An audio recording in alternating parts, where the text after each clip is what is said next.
அவர்களுக்கு ஜென்மா வீண் என்று ராமாயணமே சொல்லப்பட்டிருக்கிறது. அப்படிப்பட்ட ராமாயணத்தில் எஞ்ச ராமேன பஷ்யாத்து எஸ்ச ராமேன பஷ்யந்தி, சாரி ஸ்லோகம் மறந்து போச்சு.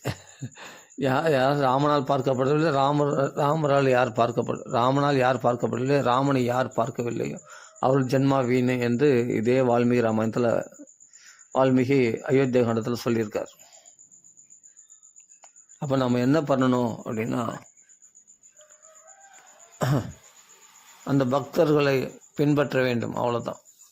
அந்த பக்தர்கள் எப்படி பக்தி பண்ணியிருக்காங்க அதை பார்க்கணும். நம்ம இப்போ பார்த்தோம்னா சீதம்மா திருமணம் செய்து கொள்கிறார்கள். பகவான் ராமச்சந்திரமூர்த்தி சிவதனுசை முறித்து சீதையை மனம் முடிக்கிறார். சீதை மனம் முடிக்கும் போது ஜனக மகாராஜா கையை பிடிச்சி கொடுக்குறார். அப்போ அந்த அம்மா எப்படின்னா சர்வாபரண பூஷிதையாக மணக்குளத்தில் நிற்கிற அந்த அம்மா. ஏன்னா மாப்பிள்ளை சொக்கி போயிடுவான்னு நினச்சிக்கிட்டு, மாப்பிள்ளை அப்படியே சொக்கி போயிடுவான், மயங்கிடுவான் அப்படி நினச்சிக்கிட்டு ஜனக மகாராஜா யாருக்கும் ஏன்னா வில்ல வலித்த பிறகு தன் பொண்ணை கொடுக்குறோன்னு சொன்னால் என்ன சொன்னாரா ராமர், விஸ்வாமுத்திரெல்லாம் சம்மதிச்சிட்டாரு, ஓகே சொல்லியிருக்காரு, ஜனக மகாராஜா ஓகே சொல்லிட்டாரு. ஆனால் தசரத சக்கரவர்த்தி எங்கள் அப்பா அனுமதி இல்லாமல் நான் கல்யாணம் பண்ணிக்க மாட்டேன் அப்படின்னு அவ்வளோ ஸ்ட்ராங்காக இருந்தாராம். விஸ்வாமுத்திரர் கல்யாணம் பண்ணிட்டுன்னு வந்தால் அவர் என்ன சொல்ல போகிறாரு தசரதர், ஆஹா நானே கல்யாணம் பண்ண நினச்சேன், அந்த சமயத்தில் நீங்கள் கரெக்டாக வந்துட்டீங்க, நல்ல காலம் நீங்கள் இப்போ கல்யாணமே பண்ணி இட்டுன்னு வந்தீங்க, ரொம்ப சந்தோஷம்தான் போடுவார் தசரதர், ஒன்றும் சொல்ல மாட்டார்.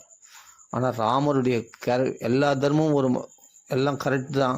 வில்ல வளைச்சா பொண்ணு கொடுக்குறது இந்த ஜனக மகாராஜா சுச்சுவேஷனில் பார்த்தா கரெக்டு. ஆனால் அதே சமயம் விஸ்வாமுத்திரர் தன் குருநாதர் சரி ஒரு நல்ல பெண்ணை கல்யாணம் பண்ணி கொடுத்தா தசரதர் சந்தோஷம் அடைவான்னு கல்யாணம் பண்ணி கொடுக்கறது நியாயம். ஆனால் ராமருடைய தர்மம் தனியாக இருக்குமா.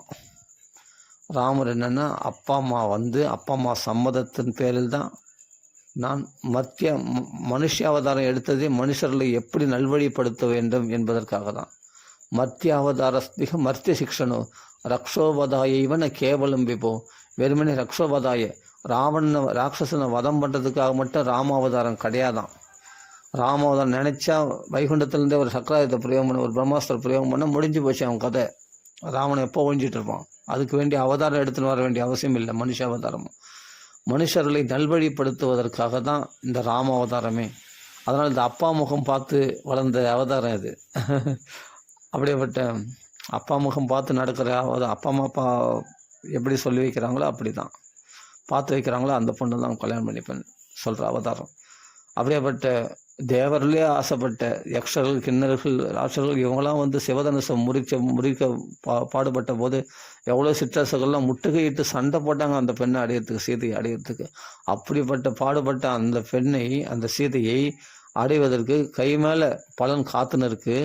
இப்போ உடனே ஜனகமர ஒரு வார்த்தை சொன்னால் போதும் கையை பிடிச்சி கொடுத்துருவான் பொண்ணு.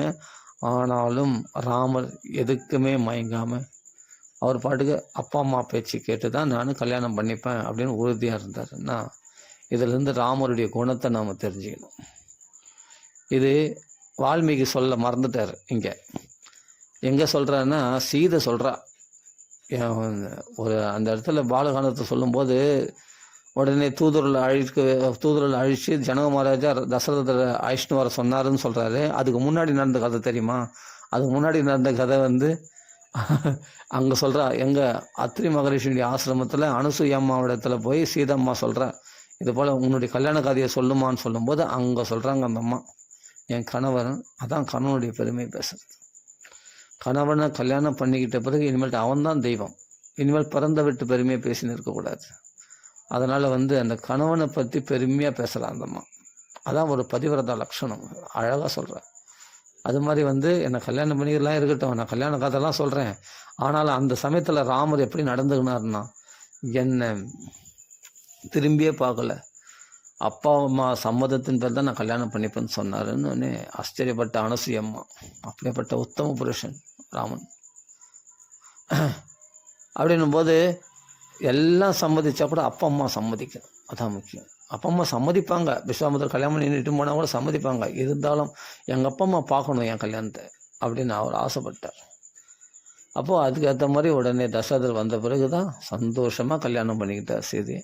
ஆனால் அதனால் என்ன பண்ணார் ஜனக மகாராஜா, ஓஹோ நீங்கள் அப்பா வந்த பிறகு தான் நீ கல்யாணம் பண்ணிப்பியா, என் பொண்ணை நீ பார்க்கல, என் பொண்ணை பார்த்தனா நீ அப்படியே மயங்கிடுவ, சொக்கி விழுந்துடுவ அப்படின்னு சொல்லி என்ன பண்ண, நல்லா அலங்காரம் பண்ணி, மகாலட்சுமியாச்சே சீதை, அந்தம்மா அலங்காரம் இல்லாமே அழகாக இருப்பாங்க, அந்தம்மா அலங்காரம் பண்ணிட்டு வந்தால் எப்படி இருக்கும், அந்த இடத்துல அப்படி வர்ணிக்கிறார் வால்மீகி. நாம் இப்போ ஸ்லோகங்கள்லாம் இல்லாமல் வெறும் தமிழ்ல, எளிமையான தமிழில் நம்ம அப்படியே படிச்சுன்னு போவோம். எல்லா அணிகலன்களாலும் அலங்கரிக்கப்பட்டிருந்த சீதை சர்வாபரண பூஷிதா அப்படின்னு சொல்கிறோம் இல்லையா. அப்படியே அலங்காரம் பண்ணி வந்தாலாம். ஏன்னா ராமர் சொக்கி போடுவார். ராமனுக்கு நேர் எதிரில் அக்னிக்கு முன்பாக நிற்க செய்தாராம் ஜனக மகாராஜா. பாடுறா என் பொண்ணை, அவன் ஏன் நிமிர்ந்து பார்க்க போகிறான். ரமா முகுந்தம் நிரபேட்ச மீட்சிதம், எப்படியா ஸ்லோகம் வந்தது இல்லை. நிரபேட்சியாக இருக்கிற மாதிரி இருக்கிறார், ஆனால் ஈப்சிதமா, உள்ளுக்குள்ளே ஆசை இருக்குது.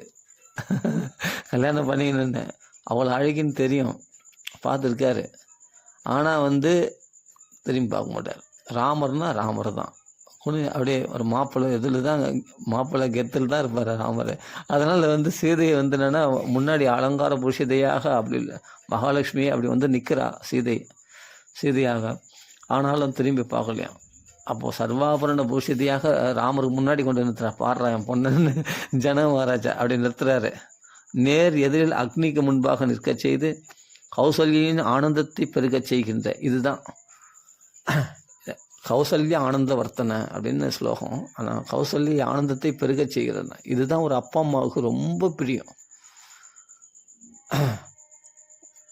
ஒரு பெண்ணை நிமிர்ந்து பார்க்க மாட்டான், நம்ம பிள்ளை இவ்வளோ உத்தமனாக இருக்கானா, எந்த அப்பா அம்மாவுக்கு சந்தோஷம் இருக்காது. அந்த ஆனந்தத்தை அதிகரிக்க செய்தான். எல்லாரும் கர்ப்பவாசத்தில் 10 மாதம் இருந்திருப்பாங்க, இவர் 12 மாதம் இருந்தாராம். கௌசல்ய வயிற்றில் 12 மாதம் இருந்தாராம் ராமர். ஏன்னா அந்த கர்ப்பத்தை சுமக்கிறதா தெரியல, அது ஆனந்தமாக இருந்ததுதான். அந்த குழந்தை கர்ப்பத்தில் வளர வளர ராமன் அவர் ஆனந்தம் வளர்ந்து கொண்டே, கௌசல்யா ஆனந்த வர்த்தனக, ஆனந்தம்தான் வளர்ந்து கொண்டே இருந்ததான் ராமர் வளர்ந்ததை விட. அப்படி கௌசல்யா ஆனந்தத்தை பெருகச் செய்கின்ற ராமனை நோக்கி ஜனக மகாராஜா சொன்னார், இந்த சீதை என்னுடைய மகள், தர்ம நெறிகளில் தர்ம கர்மாக்களில் உனக்கு அனுசரணையாக இருக்க போகிறவள். அந்த வார்த்தையை அப்படியே சீதை காதில் வாங்கிட்டான்.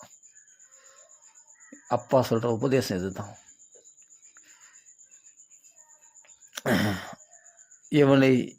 இவளை ஏற்றுக்கொள், உனக்கு மங்களம் உண்டாகட்டும். இவருடைய லட்சுமிகரமான திருக்கரத்தை உன்னுடைய வீரத்தை வெளிப்படுத்திய திருக்கரத்தினால் பற்றுவாயாக. என்னை வில்லு பிடிச்சி நானும் பிடிச்சி அப்படி கை நானா கொஞ்சம் ஸ்ட்ராங்காக இருக்கேன் இல்லையா, ஆனால் அவ்வளோ அப்படியே தாமரை போல் ரொம்ப சாஃப்டான திருக்கரங்கள் இல்லையா, அந்த கையை பற்றி கொள் என்று கைப்பிடிச்சு கொடுக்கறது தான் கல்யாணம்னு பேர். மாங்கல்ய தாரணம்லாம் பின்னாடி, அந்த கைப்படி பாணி கிரகணம்னு பேர். கையை பிடிச்சி கொடுக்கறது தான் திருமணம். அந்த அக்னி சாட்சியாக கையை பிடிச்சி கொடுத்துருவாங்க. கொடுத்துட்டாருன்னா அது பெண்ணுடைய அப்பா அப்படி கல்யாணம் பண்ணி கொடுக்கும்போது, இனிமேல் உன்னுடைய சுகதுக்கும் அவளுக்கு, அவளுடைய சுகதுக்கும் உன்னுடைய சுகதுக்கும், உன்னுடைய சுகதுக்கும் அவளுடைய சுகதுக்கும், அது மாதிரி உங்கள் 2 பேருக்குள்ள பிரிவினையே கிடையாது அப்படின்னு கையை பிடிச்சி கொடுப்பாங்க. அப்படி மந்திரபூர்வமாக கன்னிகாதானம் செய்கிறார் ஜனக மகாராஜா. அப்போ பார்த்து உன்னை அனுசரியாக இருப்பான், நீ அனுஷ்டிக்கிற தர்மத்தை இவளும் அனுஷ்டிப்பாள் அப்படின்னு. இதை தான் பின்னாடி சொல்கிறா சீதம்மா. எங்கள் அப்பா என்ன சொன்னார், நீ எந்த தர்மத்தை, நீ தபஸ்வி தர்மத்தை காட்டுக்கு போய் வனத்தில் போய் தர்மத்தை அனுஷ்டிக்கணும்னு சொன்னால் அதை அனுசரிக்க எங்கள் அப்பா சொல்லி கொடுத்தாரு.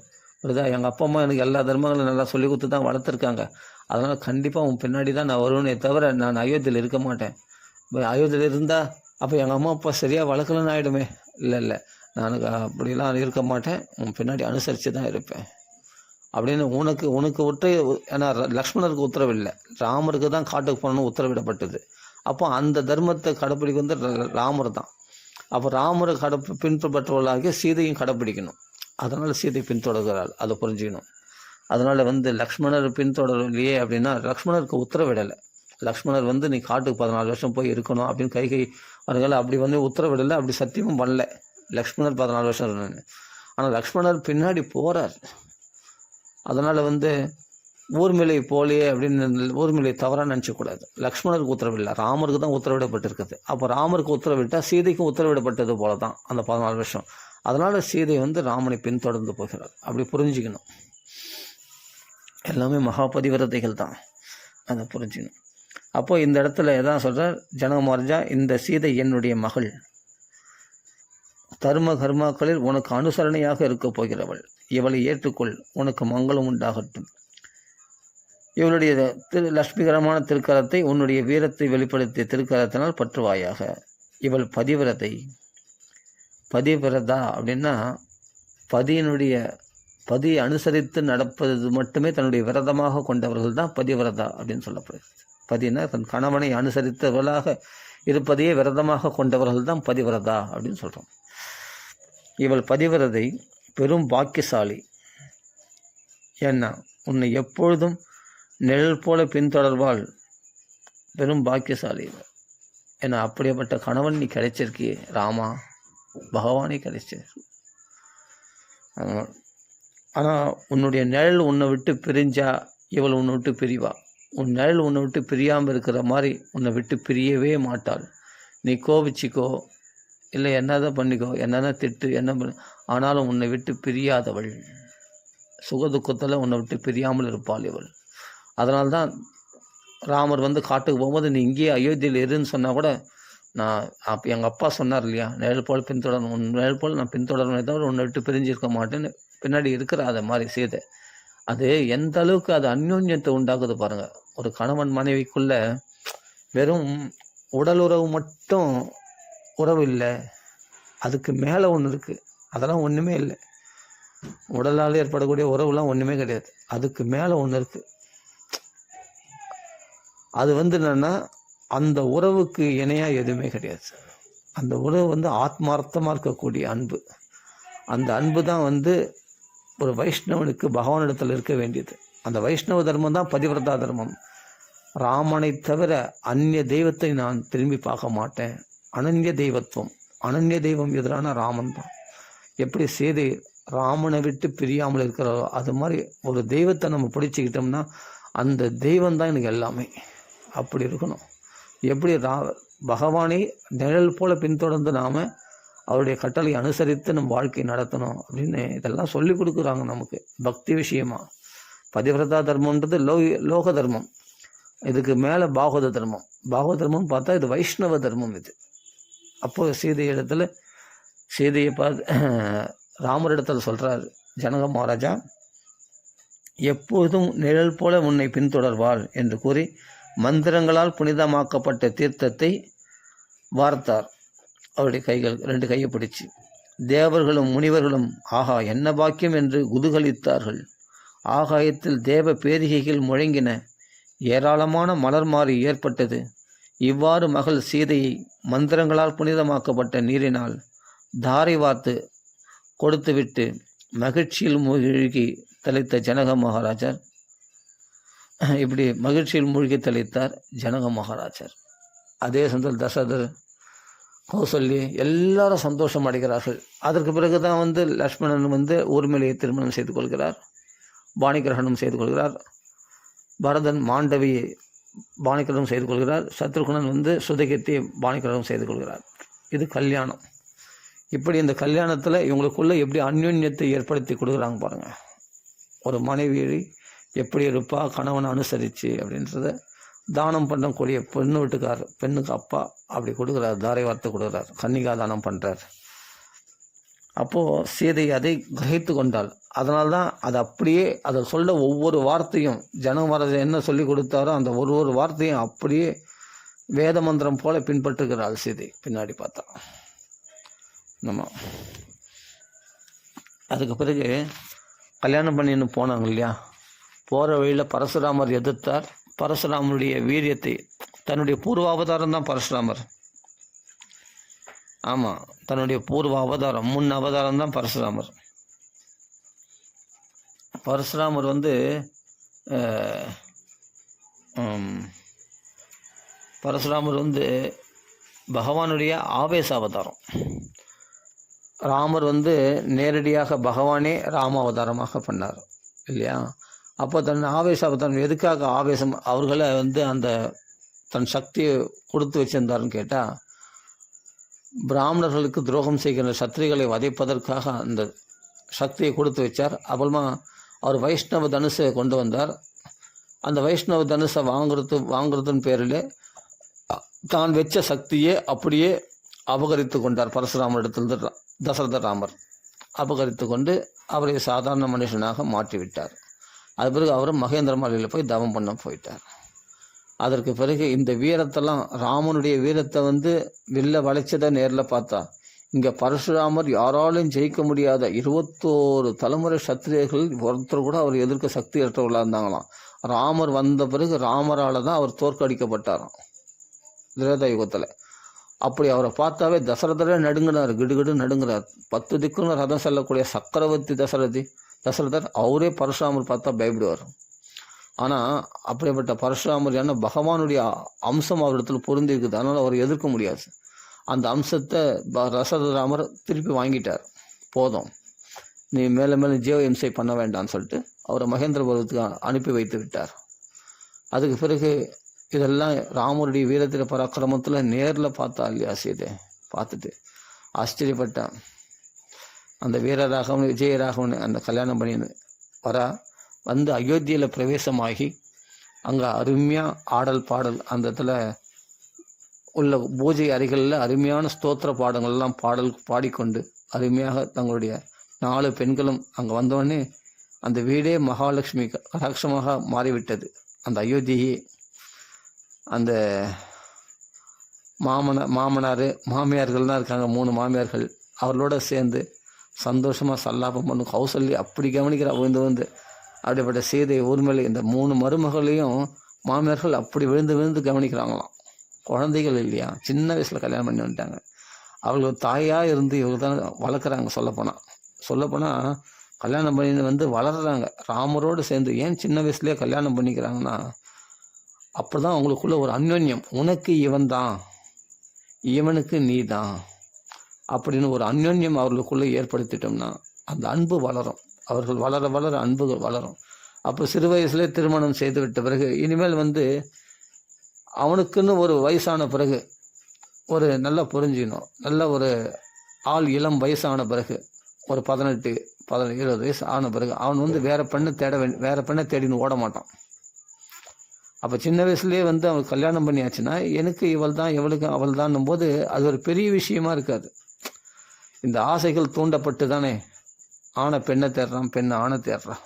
அதனால தானே தாறுமாறாக உலகம் இன்னைக்கு அதர்மத்தில் மூழ்கி போயிருக்கு. எல்லாமே காதல்னாவே அந்த உடல் சுகத்தை வச்சு தானே எல்லாமே அப்படி ஆயிடுது. உண்மையான காதல் எங்கேயோ 1 2 தான் சொல்ல முடியும். அதனால் வந்து அதுதான் தர்மம். அந்த தர்மத்தின் பிரகாரம் இருந்த போது இது ஒரு பெரிய விஷயமா இருக்காது. வாலிப வயசில் அது ஒரு பெரிய விஷயமா இருக்கு இல்லையா, அந்த பெரிய விஷயமா இருக்காது. சின்ன வயசுலேயே கல்யாணம் பண்ணி வச்சுட்டா உனக்கு இவள் தான், அவளுக்கு அவள் தான். அம்மா அப்பா பார்த்து அவர்களை நல்வழிப்படுத்தி நல்ல தர்மங்களை சொல்லி, அம்மா பெண்ணே நீ இப்படி இருக்கணும், பெண்ணை வந்து நீ இப்படி பார்த்துக்கணும், நாங்கள் எப்படி வாழ்கிறோம் பாரு அப்படின்னு அம்மா அப்பா பார்த்து பிள்ளைகள் கற்றுக்கொள்வார்கள். இந்த ஒரு முறைப்படி தான் நம்ம சனாதன தர்மம் அருமையாக இருந்தது. எந்த தர்மமும் நமக்கு குறைச்சலே கிடையாது. சில பேர் பெண்களை அடிமைப்படுத்தினாங்க, அதெல்லாம் அடிமைலாம் கிடையாது. அவள் முழு சுதந்திரத்தோடு இருந்தாள். சீதை முழு சுதந்திரத்தோடு இருந்தாள். ராமரிடத்துல இருக்கிறதுனால தான் அவள் சௌக்கியமாக இருந்தாள். நல்லா புரிஞ்சுக்கணும். அப்போ ராமர் எப்படின்னா அவளிடத்துல உள்ள அந்யோன்யத்தினால சிறு வயசுலேயே கல்யாணம் பண்ணியிருந்தால இவருக்குன்னா ஒரு 12 வயசு இருக்கும் ராமருக்கு, சீதைக்கு ஒரு 8 வயசு இருக்கும். அந்த டைமில் தான் கல்யாணம் பண்ணியிருப்பாங்க. சிறு பெண்ணை பார்த்து தான் கல்யாணம் பண்ணுவாங்க. அப்படியேப்பட்ட ஆனால் அவ்வளோ அழகி அவள் 8 வயசு பெண் மாதிரி இருக்க மாட்டாள், 16 வயசு பெண் மாதிரி தான் இருப்பாள். அந்த காலத்துலலாம் வளர்ச்சி அதிகம் இல்லையா திரேதா யுகத்தில். அப்படி இருக்கும்போது ராமரே ஆஜானுபாகம் 12 வயசில் தாடகை வதம் பண்ணிட்டார், மாரி சுபாக்கெல்லாம் வதம் பண்ணிட்டார், யாக சம்ரட்சணம் சிவதனுசையும் முறிச்சிட்டாருன்னா அப்போ அவர் எப்படி இருந்திருப்பார் பாருங்க. 12 வயசுல சின்ன பையனாக இருப்பான்னு நினைக்கக்கூடாது. அவர் நல்லா கட்டு மஸ்தாக இருப்பார், ஆஜானுபாகவாக இருப்பார். இன்னும் நல்லா வளர நல்ல உயரமாக இருப்பாங்க. அந்த காலத்துலலாம் உயரமாக இருப்பாங்க. சீக்கிரமாக வளர்ச்சி அடைவாங்க. அப்படி இருக்கும்போது சீதையானவள் அங்கே ராமர் அனுசரிச்சிருக்க எதுக்காகனா அந்த சின்ன வயசில் கல்யாணம் பண்ணும்போது அவர்களுக்குள்ள அந்யோன்யம் அதிகமாக வளரும், அன்பாக பழகுவாங்க, நல்லா பேசுவாங்க, நல்லா ஒருத்தர் மனசை புரிஞ்சுப்பாங்க. அப்போது இந்த பெண்ணானவள் நம்ம விட்டு போயிடுவாளோன்ற பயம் இருக்காது, அந்த பெண்ணுக்கும் தன் கணவன் இன்னொருத்தியை பார்த்துன்னு போயிடுவான் அப்படின்ற பயம் இருக்காது.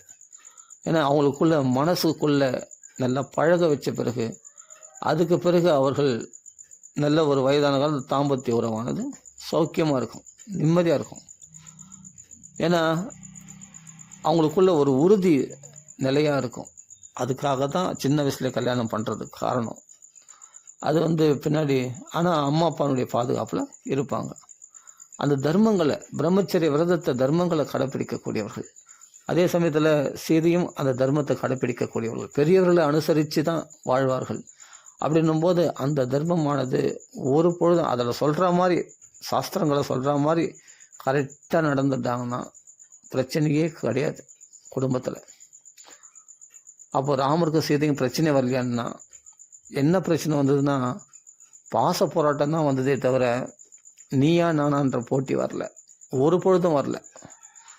ஒருத்தர் விட்டு கொடுக்க முடியாத நிலையில் ஏற்பட்ட பாச போராட்டம் தான் அதிகமாக இருந்தது அவங்களுக்குள்ள. அப்போ ராமர் கஷ்டப்பட்டார்னா சீதையை விட்டு கொடுக்க முடியல, அதனால் மரமே நீ பாத்தியா, மட்டையே நீ பாத்தியான்னு கதறாரு. அதே மாதிரி ராமரை விட்டு கொடுக்க முடியல சீதையானால், அதனால் ஹா ராமா சீதான்னு அசோகவனத்தில் கதறினா. அந்த பாச போராட்டம், அந்த அன்புனால் வரக்கூடிய சோகம் தேவை. ஏன்னா அந்த அந்யோன்யம் அதிகமாகுமே தவிர பிரிவினால் அவர்களை மறந்துட்டு வேறொரு ஆடவனை தேடிக்கொள்ள மாட்டார்கள் ஒரு பெண். நல்லா புரிஞ்சுக்கணும். இதுதான் பதிவிரதா தர்மம். ரொம்ப அருமையான விஷயங்கள். ஏன்னா இந்த இடத்துல சொல்லி ஆகணுன்றதுக்காக நம்ம சொல்கிறோம். இந்த சீதையை பற்றி, சீதையினுடைய கேரக்டரை நம்ம எடுத்துக்கணும். சீதையினுடைய பக்தி பற்றி பேசணும்னா நம்ம கொஞ்சம் லோக தர்மத்தையும் சொல்லி தான் ஆகணும், பாகவ தர்மத்தையும் சொல்லி தான் ஆகணும். பகவான் இடத்துல அப்படி அந்யோன்யமான பக்தி வேணுன்றது கரெக்டு. அதே சமயத்தில் கணவனாக பகவான் தான் நம்மளுக்கு எல்லாருக்கும் கணவன். ஜீவாத்மாக்கள் எல்லாமே ஸ்திரீகள் தான். நாமெல்லாம் சீதைன்னு வச்சுங்க, ராமன் தான் பரமாத்மா. ஓகே, அவனுக்கு பக்தி பண்ணுறது இருக்கட்டும். ஆனால் ஒரு நிமிஷம் ஒரு பெண்களும் யோசித்து பார்க்கணும், கணவனை எப்படி அனுசரிக்கணுன்றதை சொல்லு. அப்படி மதிச்சிட்டான்னு சொன்னால் உலகம் அவளை போற்றும். உலகத்தில் யாரிடத்திலும் அவள் அவமானப்பட முடியாது. அப்படி அவமானப்படுத்தினா அவன் குலமே நாசமாயிடும். ராவனுடைய குலம் நாசமாயிடுச்சு சரி, அவமானப்படுத்தினதுனால. அதுக்காக சொல்கிறேன். அப்படி அவர்கள் பாதுகாப்பு, அந்த பதிவிரதா தர்மத்தில் அந்த பாதுகாப்பில், ராமனுடைய பாதுகாப்பில் இருந்ததுனால, தன் கணவன் பாதுகாப்பில் இருந்ததுனால அவர்களுக்கு எந்த பிரச்சனையும் கிடையாது. அதனால் சொல்கிறேன் இந்த இடத்துல. அதனால் அவர்களுக்கு நிறைய இந்த தர்மம் கெட்டு போனதுனால்தான், இளம் வயதில் கல்யாணம் பண்ணிக்காமல் போனதெல்லாம் கடைசியில் என்ன ஆச்சுன்னா எல்லாமே ஃபோனில் இதில் தவறான அப்பா அம்மா பேச்செல்லாம் சுத்தமாக மதிக்கிறதே இல்லை. அவங்கவுங்க ஒரு பெண்ணை தேடிக்கிறது, பெண்ணை ஆண்களை தேடிக்கிறது, இதெல்லாம் ஏற்படுறதுக்கு காரணம் என்னென்னா நம்ம தர்மம் கெட்டு போனது தான் காரணம். அப்போ சீதைக்கும் ராமனுக்கும் சிறு வயசுலேயே திருமணம் செய்து வைத்து விடுகிறார்கள். அவர்களுக்குள்ள அந்யோன்யம் அதிகமாகிறது. அப்போ அயோத்தியில் பல வருஷங்களாக அவர்கள் வளர்கிறார்கள். 10 வருஷமாக அவர்கள் அந்யோன்யமான தம்பதிகளாக மனக்குறிப்பறிந்து நடந்து கொள்கிறார்கள். அதான் ஆச்சரியம். எப்படி இருக்காங்கிறது இங்கே சொல்கிறார். ராமன் சீதையுடன் பல ஆண்டுகள் சுகமாக இருந்தார். அன்புள்ளம் கொண்ட அவர் எப்போதும் அவளிடம் அன்பு கொண்டவராக தன் மனத்தில் இடம் கொடுத்திருந்தார். ராமனுக்கு பிரியமான சீதை அவள் தந்தையால் ஜனக மகாராஜால் மனமொப்பி கொடுக்கப்பட்டவள் என்பதாலும் நல்லா புரிஞ்சுக்கினது. அப்பா அம்மா சம்மதத்தின் பேரில் இவர் தான் உனக்கு கணவன் அப்படின்னு கொடுத்ததுனால அதிகமான இனிமேல் இவனை தவிர நம்மளுக்கு வேறு கதி கிடையாது அப்படின்னு அப்படி உறுதியாக இருந்தாலும் சீதை. அதனால் ராமருக்கும் அப்படி தான் இருந்தது. தன் தாய் தந்தையால் இவள் தான் உனக்கு மனைவி அப்படின்னு ஒப்படைக்கப்படுறதுனால அவளிடத்துல பூரணமாக முழு மனசையும் அவளுக்கு ஒப்படைச்சிருந்தார். அப்படி பூரணமாக அன்பு செலுத்த வேண்டும் தன் மனைவிடத்தில். அப்படி மனமொப்பி இருக்கும்போது என்னென்னா அவளுக்குள்ள ஒளிவு மறைவே இருக்காது, அப்படி இருக்கும். ராமன் சீதையுடன் பல ஆண்டுகள் சுகமாக இருந்தார். அன்புள்ளம் கொண்ட அவர் எப்போதும் அவளிடம் அன்பு கொண்டவராக தன் மனத்தில் இடம் கொடுத்திருந்தார். ராமனுக்கு பிரியமான சீதை அவள் தந்தையால் ஜனகரால் மனமொப்பி கொடுக்கப்பட்டவள் என்பதாலும் அவளுடைய நற்குணங்களாலும் பேரழகினாலும் கவரப்பட்டாள். யார்? சீதை ராமருடைய அழகுல, ராமருடைய நற்குணங்களில் கவரப்பட்டாள். அவளிடம் மேலும் மேலும் அன்பு வளர்ந்து கொண்டே இருந்தது. அவளுடைய இதயத்தில் அவள் கணவருக்கு அவளிடம் இருந்ததைப் போல இருமடங்கு பிரியம் இருந்தது. ராமருக்கு சீதை இடத்துல உள்ள பிரியத்தை விட இருமடங்கு சீதை ராமரிடத்தில் பிரேமையாக இருந்தாலாம். அப்போ அவர்களுக்குள்ள என்னன்னா, வார்த்தைகளால் பேச மாட்டாங்க, சைகையினாலே அவர்கள் மனக்குறிப்பறிந்து அவளுடைய முகத்தை பார்த்த உடனே அவள் இதை தான் எதிர்பார்க்குறா, அவள் இதை தான் கேட்குறா, அவள் இதனால் தான் சோகமாக இருக்கிறா, இதனால் தான் அவள் இதனால் தான் கோபத்தில் இருக்கா, இல்லை துன்பத்தில் இருக்கா, கஷ்டத்தில் இருக்கா அப்படின்னு தெரிஞ்சிக்க முடியுமா? அந்த குறிப்புனாலே தெரிஞ்சுப்பாங்களாம். பேச்சே இருக்காது. அவங்க 2 பேருக்குள்ள இதய பரிமாற்றம், அந்த அந்யோன்யமான தம்பதிகளுக்குள்ள சீதைக்கும் ராமனுக்கும் உள்ள அந்யோன்யமான தாம்பத்தியம் எப்படின்னா இதய பரிமாற்றம் தான். ஹிருதயத்துக்குள்ளே பேசிப்பாங்களாம். நான் நினச்சேன், கரெக்டாக நீங்கள் வந்துட்டீங்களே அப்படின்னு சீதை சொல்லுவாங்க. அதே மாதிரி ராமன் சொல்கிறாங்க, நான் நினச்சினே இருந்தேன், நீ கரெக்டாக வந்துட்டு. அப்போ அந்த குறிப்பு நினச்சா அங்கே கேட்கும். உண்மையான அன்பு இருக்குது பற்றியா, அந்த அன்புனால் எதை நினைக்கிறோமோ அதை கரெக்டாக அவங்களால சொல்ல முடியும். அப்போ அந்த குறிப்பு இதயத்துக்குள்ளே பேசிப்பாங்களாம். அப்போ கரெக்டாக என்னன்னா அவர் என்ன எதிர்பார்க்குறாரோ அதை அவள் கொண்டு வந்து கொடுப்பா. நான் கேட்கலையே, இல்லை நீங்கள் எதிர்பார்த்தீங்கன்னு தெரியும், அதனால தான் உங்களுக்கு அந்த பழம் கொண்டு வந்தேன் அப்படின்னு கொடுப்பாளாம். அதே மாதிரி ராமர் அவள் ஏதாவது எதிர்பார்த்துன்னுப்பா, தலையில் புஷ்பம் இல்லையேன்னு உடனே பார்த்தா புஷ்பத்தை பறிச்சுட்டு கொடுப்பார். இந்த புஷ்பத்தை தலையில் சூடிக்கோ அப்படின்னு. அவளுக்கு ஆபரணங்கள்னா உடனே ஆபரணம் கொண்டு வந்துப்பார். அப்போ அவன் நினைச்சதை எப்படி செய்ய முடியும்னா, அது உண்மையான அன்புள்ளவர்களுக்கு அந்த பெண் நினைக்கிறது ஆணுக்கு தெரியும், அந்த ஆண் நினைக்கிறது பெண்ணுக்கு தெரியுமா. அப்படிப்பட்ட கணவன் மனைவிக்குள்ளே அப்படியே ஒரு அந்யோன்யமான தாம்பத்தியம். அப்போ இந்த சமயத்தில் அவர் கோபமாக இருக்கிறாருன்றது பேச வேண்டிய அவசியம் இல்லை. இப்போல்லாம் பேசுகிறாங்க இல்லையா, கண்ணாமண்ணன் திட்டுறாங்க இல்லையா, திட்ட மாட்டார். அவர் கோபமாக இருக்கிறான்றது இப்போ சூழ்நிலை சரியில்லை, இப்போ நம்ம கிட்ட போகக்கூடாது. அவள் குறிப்பறிந்து தெரிஞ்சு நடந்து போகலாம். அந்த அம்மா சீதை எப்போ சந்தோஷமாக இருப்பான், அப்போ கோபமாக இருக்கிற அங்கே போய் சிரிச்சிக்கின்னு விளையாடிக்கின்னு ஒரு விளையாட்டாக, சின்ன பசங்க தானே அவங்க, சீதையும் ராமனும் சின்ன வயசுலேருந்து கல்யாணம் பண்ணி சின்ன வயசுல என்ன பண்ண விளையாட்டாக அப்போ சிரிக்க வைக்கிறதுக்கு பல குறும்புகள் பண்ணுவாளாம். சீதை பண்ணி ராமரை சிரிக்க வைப்பாளாம். அதே மாதிரி ராமன் சீதை கொஞ்சம் சோகமாக எதனா இருந்தாங்கன்னா உடனே ராமர் சிரிக்க வைக்கிறதுக்கு அப்படி சில குறும்புகள் பண்ணுவாங்க. இப்படி அவர்களுக்குள்ள அந்த ஒரு முக பாவனை அப்படி பார்த்தாவே தெரிஞ்சுப்பாங்க, இவங்க இப்படி இந்த நிலையில் இருக்காங்க, சீதை இப்படி இருக்கா, ராமர் இப்படி இருக்காங்க, சரின்னு தெரிஞ்சுக்கிட்டு அதுக்கேற்ற மாதிரி நடந்துப்பாங்க. அதே மாதிரி அவர்கள் மனசில் என்ன நினைக்குதோ அதை உடனே ஒருத்தர் அந்த விருப்பத்தை நிறைவேற்றுவார்களாம். அப்போ ஒரு ஆறுதலாக இப்படி இருக்கும்போது அந்யோன்யமான தம்பதிகள் இவர்களுக்குள்ள பிரிவுன்றதே பிரிவா, இவர்களுக்குள்ள அன்பு அதிகரித்ததான். இப்போ கல்யாணம் பண்ணிட்டவொடனே ஆசை 60 நாள், மோகம் 30 நாள். ஏன்னா அது காமத்தை மையமாக கொண்ட அன்புலாம் அப்படி தான். காமத்தை மையமாக கொண்ட காதலானா அதெல்லாம் அப்படி தான் முறிஞ்சிடும் சீக்கிரமாக. அப்புறமா சண்டை கூட வரும், பிரச்சனைகள் கூட அதிகமாக வீட்டில் ஒரே ரகலையாயிடும். அது காதலை மையமாக கொண்ட காதல் அந்த தாம்பத்தியமானது, கணவன் மனைவி உறவானது ஒரு பொழுதும் மேலும் மேலும் அன்பு அதிகரிக்க செய்யும். அது சீதையை ராமனும் அதை நடத்தி காட்டுகிறார்கள். புரிஞ்சுக்கணும், அதெல்லாம் எவ்வளோ பெரிய விஷயம் தெரியுமா. அதெல்லாம் இந்த சின்ன விஷயத்தில் கோட்டை விட்டது தான் நிறைய பேர் குடும்பங்கள் இன்னைக்கு அல்லுலகப்படுது, ரொம்ப கஷ்டப்படுறாங்க. ஏன்னா வேறு எதுலேயோ நோக்கம் இருக்குது, அந்த ஆசை திருப்தி அடையணும். அதே மாதிரி கணவனிடத்தில் நிறைய சம்பாதிச்சு கொடுக்கணும், நிறைய தேவைகளை பூர்த்தி பண்ணணும்.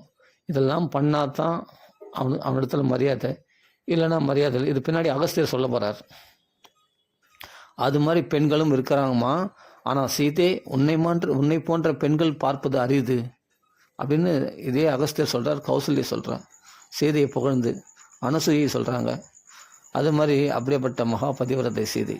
ஏன்னா பதிவிரதன்னா அப்படிலாம் இருக்கணுமான்னு அப்படி இருந்து பாரு, அதில் உள்ள சுகத்தை நீ அனுபவித்து அது தெரிஞ்சுக்கலாம்.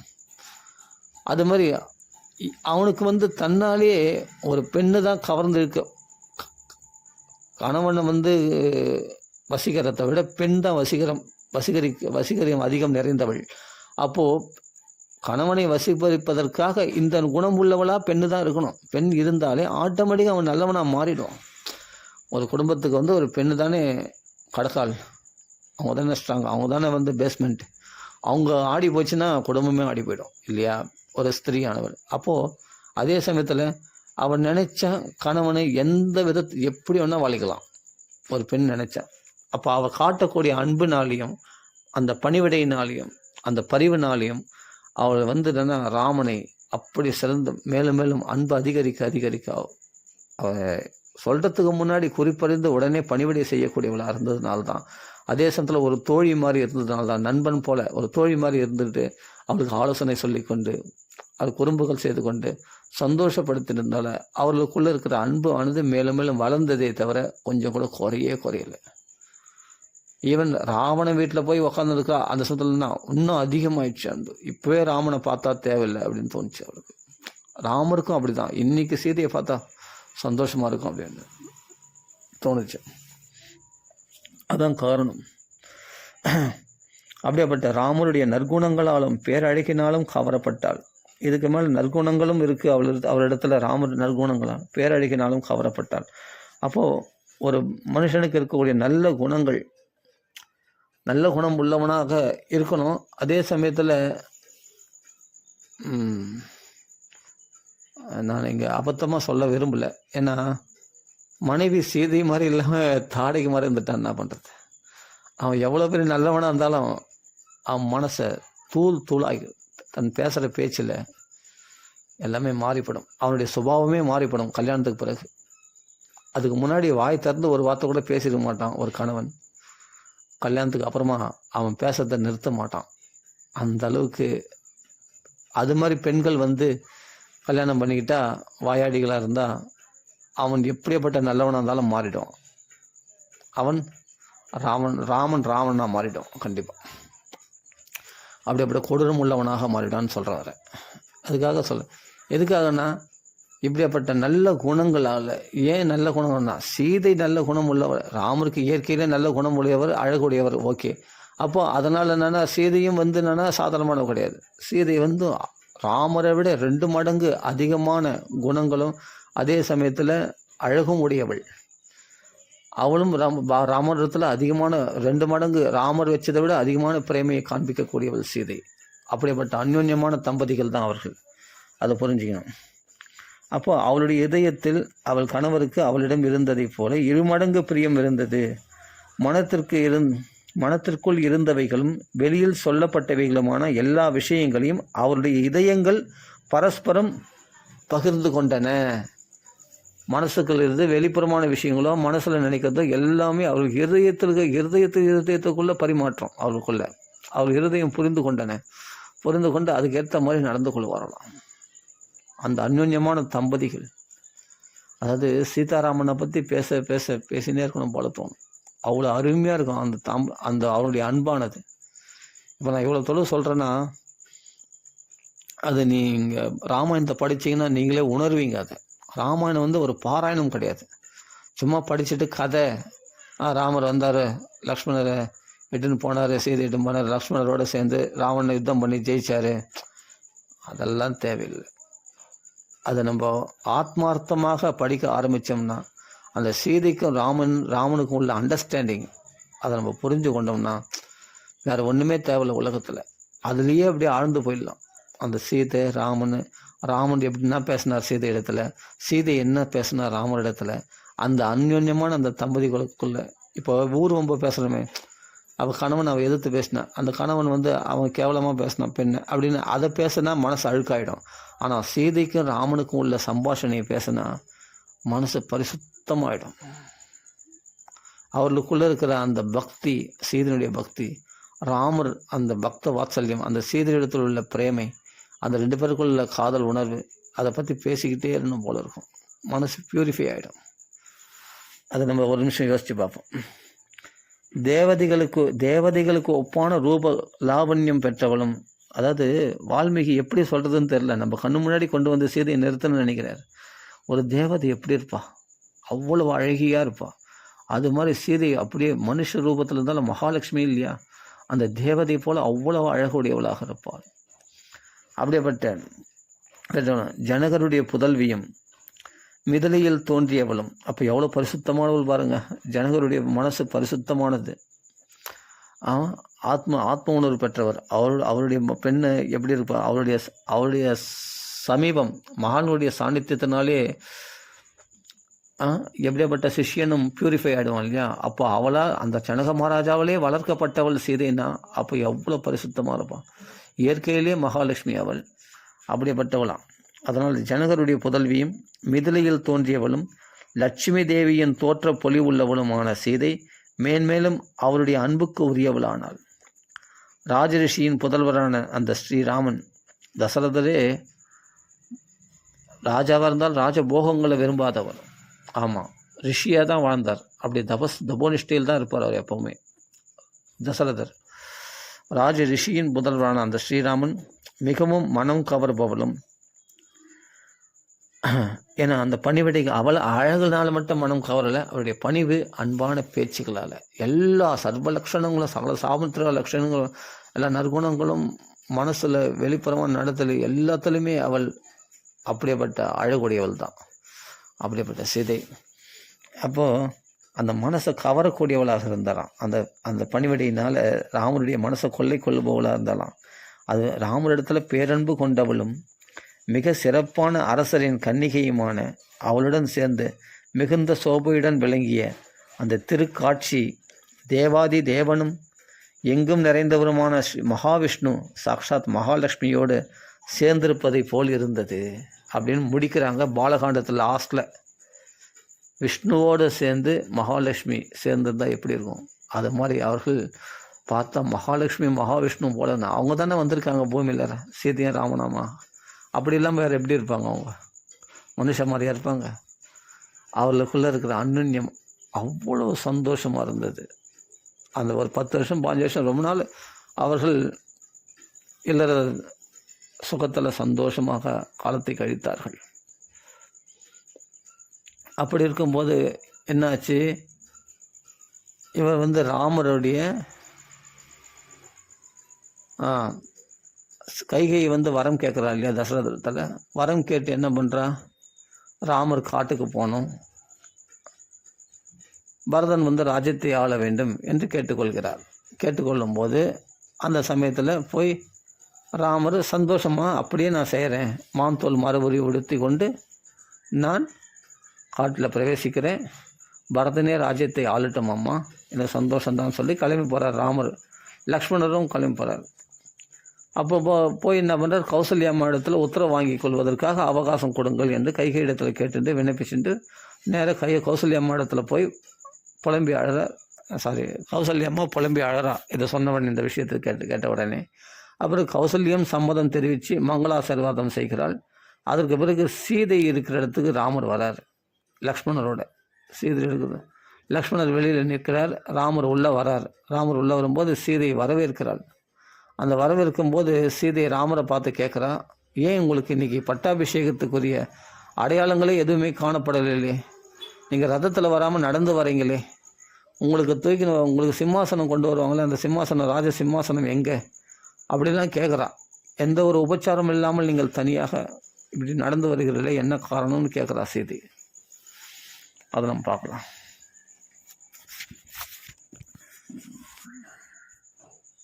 இந்த ராமாயண கதையே ரொம்ப அருமையான கதை. ராமாயண கதை இதை ரசித்து படிக்கணும், கொஞ்சம் பொறுமையாக தான் படிக்கணும். இது நம்ம தத்துவார்த்தமாக இது உபன்யாசமாக இப்போலாம் பண்ண முடியாது.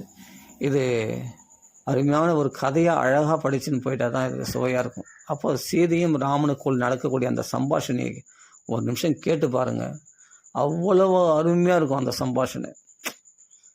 அந்த ராமர் அழிச்சும் போக மாட்டேன்றார் சீதையை, நீ அங்கே கஷ்டப்பட வேணாண்டி, காட்டில் கல் முள் குத்த, அங்கே யானைகள் சிங்கத்தினுடைய ராட்சசெல்லாம் நிறைஞ்ச இடம் அது, வேண்டாம் அப்படின்னு எவ்வளோ சொல்லி பார்க்குறாரு. ஆனால் சீதை பிடிவாதமாக, எங்கள் அப்பா சொல்லி கொடுத்த மாதிரி தான் நான் வாழ்க்கையில் நடந்துப்பேன், எங்கள் அம்மா அப்பா என்ன சொல்லி கைப்பிடிச்சு கொடுத்தாங்க உங்களை, அது மாதிரி நிழல் போல் அவன் பின்தொடர்வேன் என்று அவள் போராடுறா பாரு. அப்படி போராடுறா, ராமர் இடத்துல வருவேன்னு போராடுறான். அதாவது மனைவி கஷ்டப்படக்கூடாதுன்னு கணவன் விரும்புகிறதும், கணவன் அங்கே போய் காட்டில் கஷ்டப்படக்கூடாது, நம்ம போய் அவளுக்கு பணிவிட பண்ணுற பாக்கியம் நமக்கு கிடைக்கணுன்றதும் இந்த அந்யோன்யமான உறவு எப்படி இருக்குது பாருங்கள்.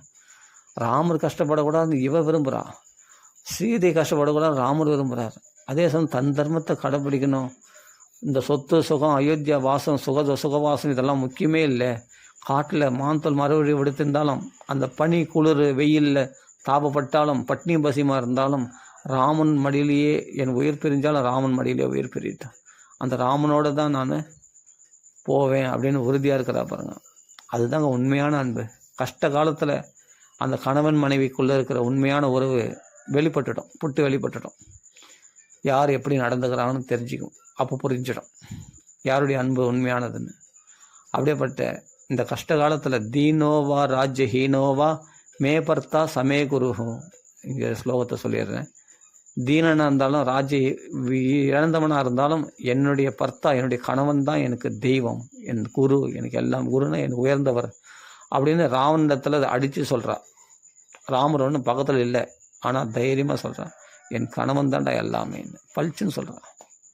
தெளிவாக இருக்கிறா சீதை. இந்த சர்க்கத்தை அப்படியே படிக்கிறேன், அப்படியே கேட்டுன்னு வாங்க, வாட்ச் பண்ணி வாங்க. அயோத்தியா காண்டத்தில் 26வது அயோத்தியா காண்டத்தில் 26வது சர்க்கம் அப்படியே படிச்சுட்டே வந்துடுறேன். அப்படியே அனுபவிக்கலாம்.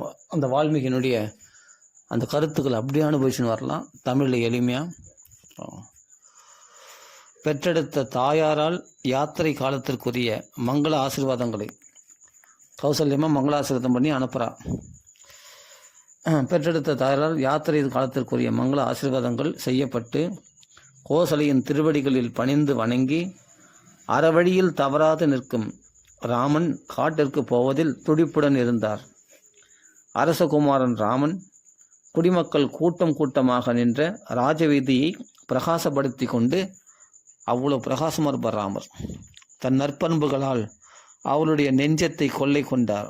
அப்படியேப்பட்ட தன்னுடைய குணங்களால், அந்த புன்சிரிப்பினால், தனக்கு கஷ்டம் வந்தாலும் மற்றவர்களை ஆனந்தப்படுத்துறதில் கொஞ்சம் கூட குறைய வைக்க மாட்டாராம்.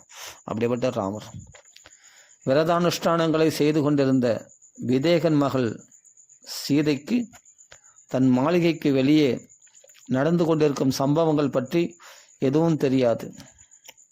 தன் கணவருக்கு இளவரசு பட்டம் சூட்டும் நிகழ்ச்சி மட்டுமே அவள் இதயத்தை ஆக்கிரமித்து கொண்டிருந்தது.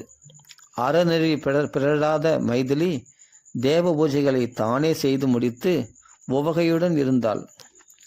மன்னர் குல மரபுகளை அறிந்திருந்த அவள் அரசகுமாரரை எதிர்பார்த்து கொண்டிருந்தாள். ராமன் நன்றாக அலங்கரிக்கப்பட்டிருந்த மனமகிழ்ச்சி மிக்க மக்களால் நிரம்பிய தன் அந்தப்புரத்திற்குள் நுழைந்தார். இவர்களுக்கெல்லாம் மிகவும் வருத்தத்தை தரக்கூடிய செய்தியை சொல்லப் போகிறாயே என்பதால் சற்றே கூச்சமடைந்து தலையை தாழ்த்தி கொண்டார் ராமன். உள்ளே நுழைந்து கொண்டிருந்த அவரை கண்டதும் சட்டென்று எழுந்து சற்றே உடல் நடுங்கியவளாக, சோகத்தில் வெந்து கொண்டிருப்பவராகவும் சிந்தையால் கலங்கிய புலனுடையவராகவும் உள்ள தன் கணவரை பார்த்தாள் வைதேகி. அறநெறி தவறாத அவர் அவளை நேரில் பார்த்ததும் மனதிற்குள் சுழன்று கொண்டிருந்த சோகத்தை அடக்கிக் கொள்ள முடியாதவளானாள்.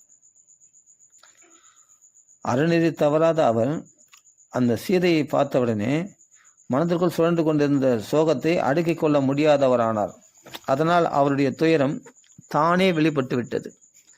அந்த முகப்பொழிவு இல்லாமல் உடல் முழுவதும் வியர்த்து போய் சோகத்தை கட்டுப்படுத்த முடியாமல் தவிக்கும் ராமரை பார்த்து துக்கத்தால் துவண்டு போன சீதையானவள், பிரபு, இந்த சமயத்தில் இது என்ன கோலம் என்று வினவினாள். ராகவனே, இப்போது பிரகஸ்பதியை தேவதையாக உடைய பூச நட்சத்திரம், எனவே மங்களகரமான முகூர்த்தம் என்று அறிஞர்களான வேத விற்பனர்களால் கூறப்படுகிறது. தங்களுக்கு பட்டாபிஷேகம் ஆகியிருக்க வேண்டுமே, தாங்கள் ஏன் மனமுடைந்தவராக காணப்படுகிறீர்கள்? அத்துடன் பேரழகு படைத்த தங்கள் முகம் நீர்நுரை போல வெண்மையானதும் நூற்றுக்கணக்கான கம்பிகளை கொண்டதுமான அரச சின்னமான வெண்கொற்ற கொடையால் ஏன் மறைக்கப்படவில்லை? அகன்ற தாமரையை போன்ற கண்களை உடைய தங்கள் திருமுகம். எப்படி வர்ணிக்கிறாப்பா சீதை. ராமர் அப்படி ரசித்து வர்ணிக்கிறாப்பா. அகன்ற தாமரையை போன்ற கண்களையுடைய தங்கள் திருமுகம், சந்திரனைப் போலும் ஹம்சத்தைப் போலும் ஒளி படைத்த விலைமதிக்க முடியாத 2 வெண்சாமரங்களால் விசிறப்படாமல் இருக்கிறது. ஆண் காளை போன்றவரே, புகழுரை கூறுவதில் வல்லவர்களான சூதர்கள், வம்சாவளியின் சிறப்பை கூறும் மாகதர்கள், தோஸ்திரம் செய்யும் வந்திகளும் மனம் மகிழ்ந்து தங்களுக்கு முன்பாக இப்போது கூட வராமல் இருக்கிறார்களே. வேதங்களை கரை கண்ட அந்தணர்கள் சாஸ்திர முறைப்படி புனித தீர்த்தங்களுடன் கலந்த தேன், தயிர் ஆகியவற்றை தங்கள் சிரசில் அபிஷேகம் செய்ததற்கான அடையாளமே காணப்படவில்லை. அமைச்சர்கள், படைத்தலைவர்கள், நன்றாக அலங்காரம் செய்து கொண்டு விளங்கும் செல்வந்தர்கள், நாட்டுப்புற நகர்ப்புற மக்கள் தங்களை பின்தொடர்ந்து வரவில்லையே. ஏன்? வேகமாக செல்பவைகளும் பொன் அணிகளால் அழகு செய்யப்பட்டவையுமான 4 குதிரைகள் பூட்டிய தனி சிறப்பு வாய்ந்த புஷ்பரதம், புஷ்பங்களால் அலங்கரிக்கப்பட்டிருக்குமா ரதம், புஷ்பரதம் தங்களுக்கு முன்னதாக வரவில்லையே. ஏன்? வீரரே, கருமையான மேகங்கள் சூழ்ந்த மலை போன்றதும் நல்ல குறிகளை உடையதுமான பட்டத்து யானை தாங்கள் வெளியே புறப்படும் போது தங்களுக்கு முன்பாக வருவது மரபு. இப்போது அது காணப்படவில்லையே. இதெல்லாம் வருமே நீங்கள் போகும்பொழுது, இதெல்லாம் விட்டுட்டு நீங்கள் தனியாக நடந்து வரீங்களேன்னு சொல்லிட்டு சீதை சொல்கிறான். இனிய தோற்றமுடையவரே, தங்களோடு கூட தாங்கள் அமர்வதற்காக வீரல் எடுத்து கொண்டு வரும் தங்க வேலைப்பாடுகள் செய்யப்பட்ட பத்ராசனம் என்னும் உயர்ந்த இருக்கையை நான் காணவில்லையே. தங்களுடைய பட்டாபிஷேகத்திற்கான முன்னேற்பாடுகள் முடிந்து எல்லாம் ஆயத்தமாக இருக்கும் இந்த வேளையில் தங்களுக்கு என்ன ஆயிற்று? இதுவரை இவ்வாறு முகவாட்டத்துடன் தங்களை நான் பார்த்ததே இல்லை. இப்போது முகத்தில் மகிழ்ச்சியின் சாயலே இல்லை. இப்படியெல்லாம் புலம்பிக் கொண்டிருந்த அவளை நோக்கி ரகுநந்தன் கூறினார், சீதே, நம் எல்லோரின் வணக்கத்திற்குரிய தந்தையார் இன்று என்னை வனத்திற்கு அனுப்புகிறார். உயர்ந்த குலத்தில் தோன்றியவளே, அதத்தின் நுட்பங்களை அறிந்தவளே. ராமர் உடனே விஷயத்தை உடைக்கிறார். சும்மா நான் சொல்கிறேன் அப்படின்னு காலத்தை கடத்தாமல் அவருடைய தவிப்பை புரிந்து கொண்டு உடனே விஷயத்தை சொல்கிறார் ராமர். சீதே, நம் எல்லோரின் வணக்கத்திற்குரிய தந்தையார். பாருங்கள், தன் மனைவிடத்தில் பேசும்போது தன் தாய் தந்தையை விட்டு கொடுக்காமல் பேசணும். கைகையை தப்பாக நினச்சிட்டு கூடாது இல்லையா சீதே? அவ்வளோ அப்படி அழகாக நடந்துக்கிறார் பாருங்கள். அவங்களுடைய பெருமையும் குறைக்கக்கூடாது. அதே சமயத்தில் சீதை இடத்துல அன்பாக பேசணும். அதே சமயத்தில் தன்னுடைய தர்மத்திலிருந்தும் நழுவாமல் இருக்கணும். எல்லாமே பாருங்கள், மனைவி இடத்துல நம்ம தாய் தந்தையை பற்றியே குறை சொல்லிட்டோம்னா, நம்ம இல்லாத போல சொல்லிட்டோம்னா நாளைக்கு அவளே குத்தி காட்டுவா இல்லையா? அதுமாரி சொல்லக்கூடாதுன்றத இங்கே ராமர் இடத்துல நம்ம கற்றுக்கணும். சொல்கிறார் பாருங்கள், என்ன சொல்கிறார்? நம் எல்லோரின் வணக்கத்திற்குரிய தந்தையார், அப்படிப்பட்ட தர்மநெறியில் நிற்பவர் இன்று என்னை வனத்திற்கு அனுப்புகிறார். உயர்ந்த குலத்தில் தோன்றியவளே, அறத்தின் நுட்பங்களை அறிந்தவளே, அறவழியில் நடப்பவளே ஜானகி. அவளையும் எப்படி புகழார் பாருங்கள். எனக்கு இந்த நிலை எப்படி ஏற்பட்டது என்பதை வரிசையாக சொல்கிறேன் கேள். சொன்ன சொல் தவறாத மன்னரும், யார்? தசரதர். அப்பா விட்டு கொடுக்காமல் சொல்கிறார் பாருங்க. சத்தியம் தவறாதவர் அப்பா தசரதர். என் மன்னரும் என் தந்தையுமான தசரதரால் என்னுடைய சிறு தாயார் கைகேயிக்கு, என்ன சொல்கிறார்? என்னுடைய சிறு தாயார் கைகேயிக்கு முன்னர் ஒரு காலத்தில் 2 முக்கியமான வரங்கள் கொடுக்கப்பட்டன. மன்னரின் முயற்சியால் எனக்கு இளவரசு பட்டம் சூட்டுவதற்கான ஏற்பாடுகள் முடிவடையும் இந்த நிலையில் முன்னர் கொடுத்த வாக்குறுதியை நினைவுபடுத்தி தர்மத்தின் அடிப்படையில் அவரால் வெற்றி கொள்ளப்பட்டார். என் தகப்பனாரால் இளவரசனாக பரதன் நியமிக்கப்பட்டிருக்கிறான். நான் 14 ஆண்டுகள் தண்டகாரத்தில் வசிக்க வேண்டும். ஆகவே நான் மனித பூண்டே இல்லாத காட்டிற்கு செல்வதற்கு முன் உன்னிடம் சொல்லி கொண்டு போவதற்காக இங்கே வந்தேன். நான் அழைச்சிட்டு போகிறதுக்காக கிடையாது, உங்களை சொல்லிட்டு போகலான்ட்டு வந்தேன். நான் சென்ற பின் பரதனிடம் பேசுகிற போது ஒருபோதும் நீ என்னை பற்றி உயர்வாக பேசக்கூடாது. ஏன்னா பரதன் தான் ராஜா வாழ போகிறான். அதனால் அவனிடத்துல என்னுடைய பெருமையெல்லாம் அங்கே சொல்லின்னு இருக்கக்கூடாது. புரியுதா? ஆமாம் அப்படின்னு சொல்கிறாரு. எப்படி நடந்துக்கணும்னு சொல்கிறார். அயோத்தியில் இருக்கும்போது எப்படி நடந்து, மகத்தான செல்வ செழிப்போடு விளங்கும் ஆண்கள் பிறரை பற்றி உயர்வாக பேசப்படுவதை சகித்து கொள்ள மாட்டார்கள். அதனால் பரதன் முன்னிலையில் என்னுடைய குணங்களை வாழ்த்தி பேசாதிருக்க வேண்டும். நீ எந்த காலத்திலும் அவனிடமிருந்து சிறப்பான சலுகைகளை எதிர்பார்க்கக்கூடாது. நான் தான் அண்ணனுடைய மனைவி வச்சா, அதனால் நம்ம எப்படி வேணா இருக்கலாம், என்ன வேணா அதிகாரம் பண்ணலாம் அப்படின்னு இருக்கக்கூடாது அப்படின்னு ராமர் சொல்லி விடுகிறார். அவனுக்கு அனுகூலமாக இருந்தால்தான் அவன் அருகில் இருக்க முடியும். சீதே, பழமையான இந்த நாட்டின் இளவரசு பதவியை மன்னர் அவனுக்கு அளித்திருக்கிறார். எனவே அவனது மனம் உகக்குமாறு நீ நடந்து கொள்ள வேண்டும். குறிப்பாக மன்னர் மனம் குளிரும்படி நடந்து கொள்ள வேண்டும். தந்தையின் வாக்குறுதியை நிறைவேற்றுவதற்காக நான் இப்போதே காட்டிற்கு போகப் போகிறேன். நல்ல மனம் கொண்டவளே, தைரியமாக இரு. நான் போயிட்டுன்னு கவலைப்படாத. நான் காட்டு போய் 14 வருஷம் போயிட்டு வந்துடுறேன். தைரியமாக இரு கல்யாணி.